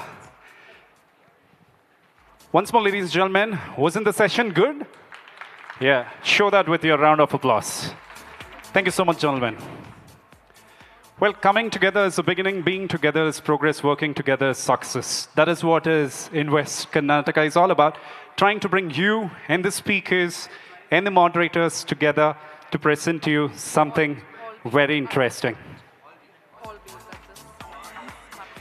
Well, at Hall B, we have a session which will be focusing on industry-academia collaboration for future skills, the role of technology in workforce training, and building a global future-ready workforce. We've got Veerlapati, President and CEO of S2 Tech, Avinash Abula, President, Applied Materials India and VP Semiconductor Products Group Asia. John also is there, who's the Director of External Relations, University of New York. This session will be moderated by Jog Hildbrand, BCG. So we look forward to see you all there, ladies and gentlemen, at Hall B. In the meanwhile, thank you so much. It was a pleasure to have you all here. This is Asif Big signing off for a little while, but we will be back. Thank you so much, ladies and gentlemen. Let's move towards Hall B and Hall C. And to all the ladies who are there with the traditional Indian sari, welcome. Thank you so much for joining us. Kannadadalli ಮಾತಾಡಿದ್ರೆ ಎಲ್ರಿಗೂ ನಮಸ್ಕಾರ ಸ್ವಾಗತ ಕಣ್ರಿ देवर ಒಳ್ಳೇದು ಮಾಡಲಿ निम्मेल्लरिಗೂ बहुत बहुत धन्यवाद देवी और सज्जनों चलिए बहुत सारे सेशंस चल रहे हैं उन सेशंस में हम भाग लेते हैं thank you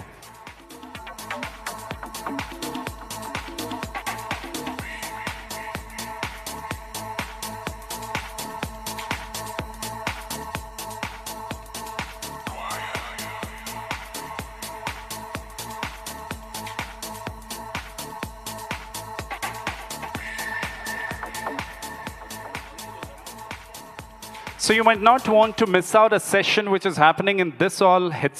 This hall, that's at 4:30. Do not take a chance to miss it out. It's going to be an interesting session. So see you all back in this hall by 4:30. For now, we could proceed to rest of the halls. Thank you.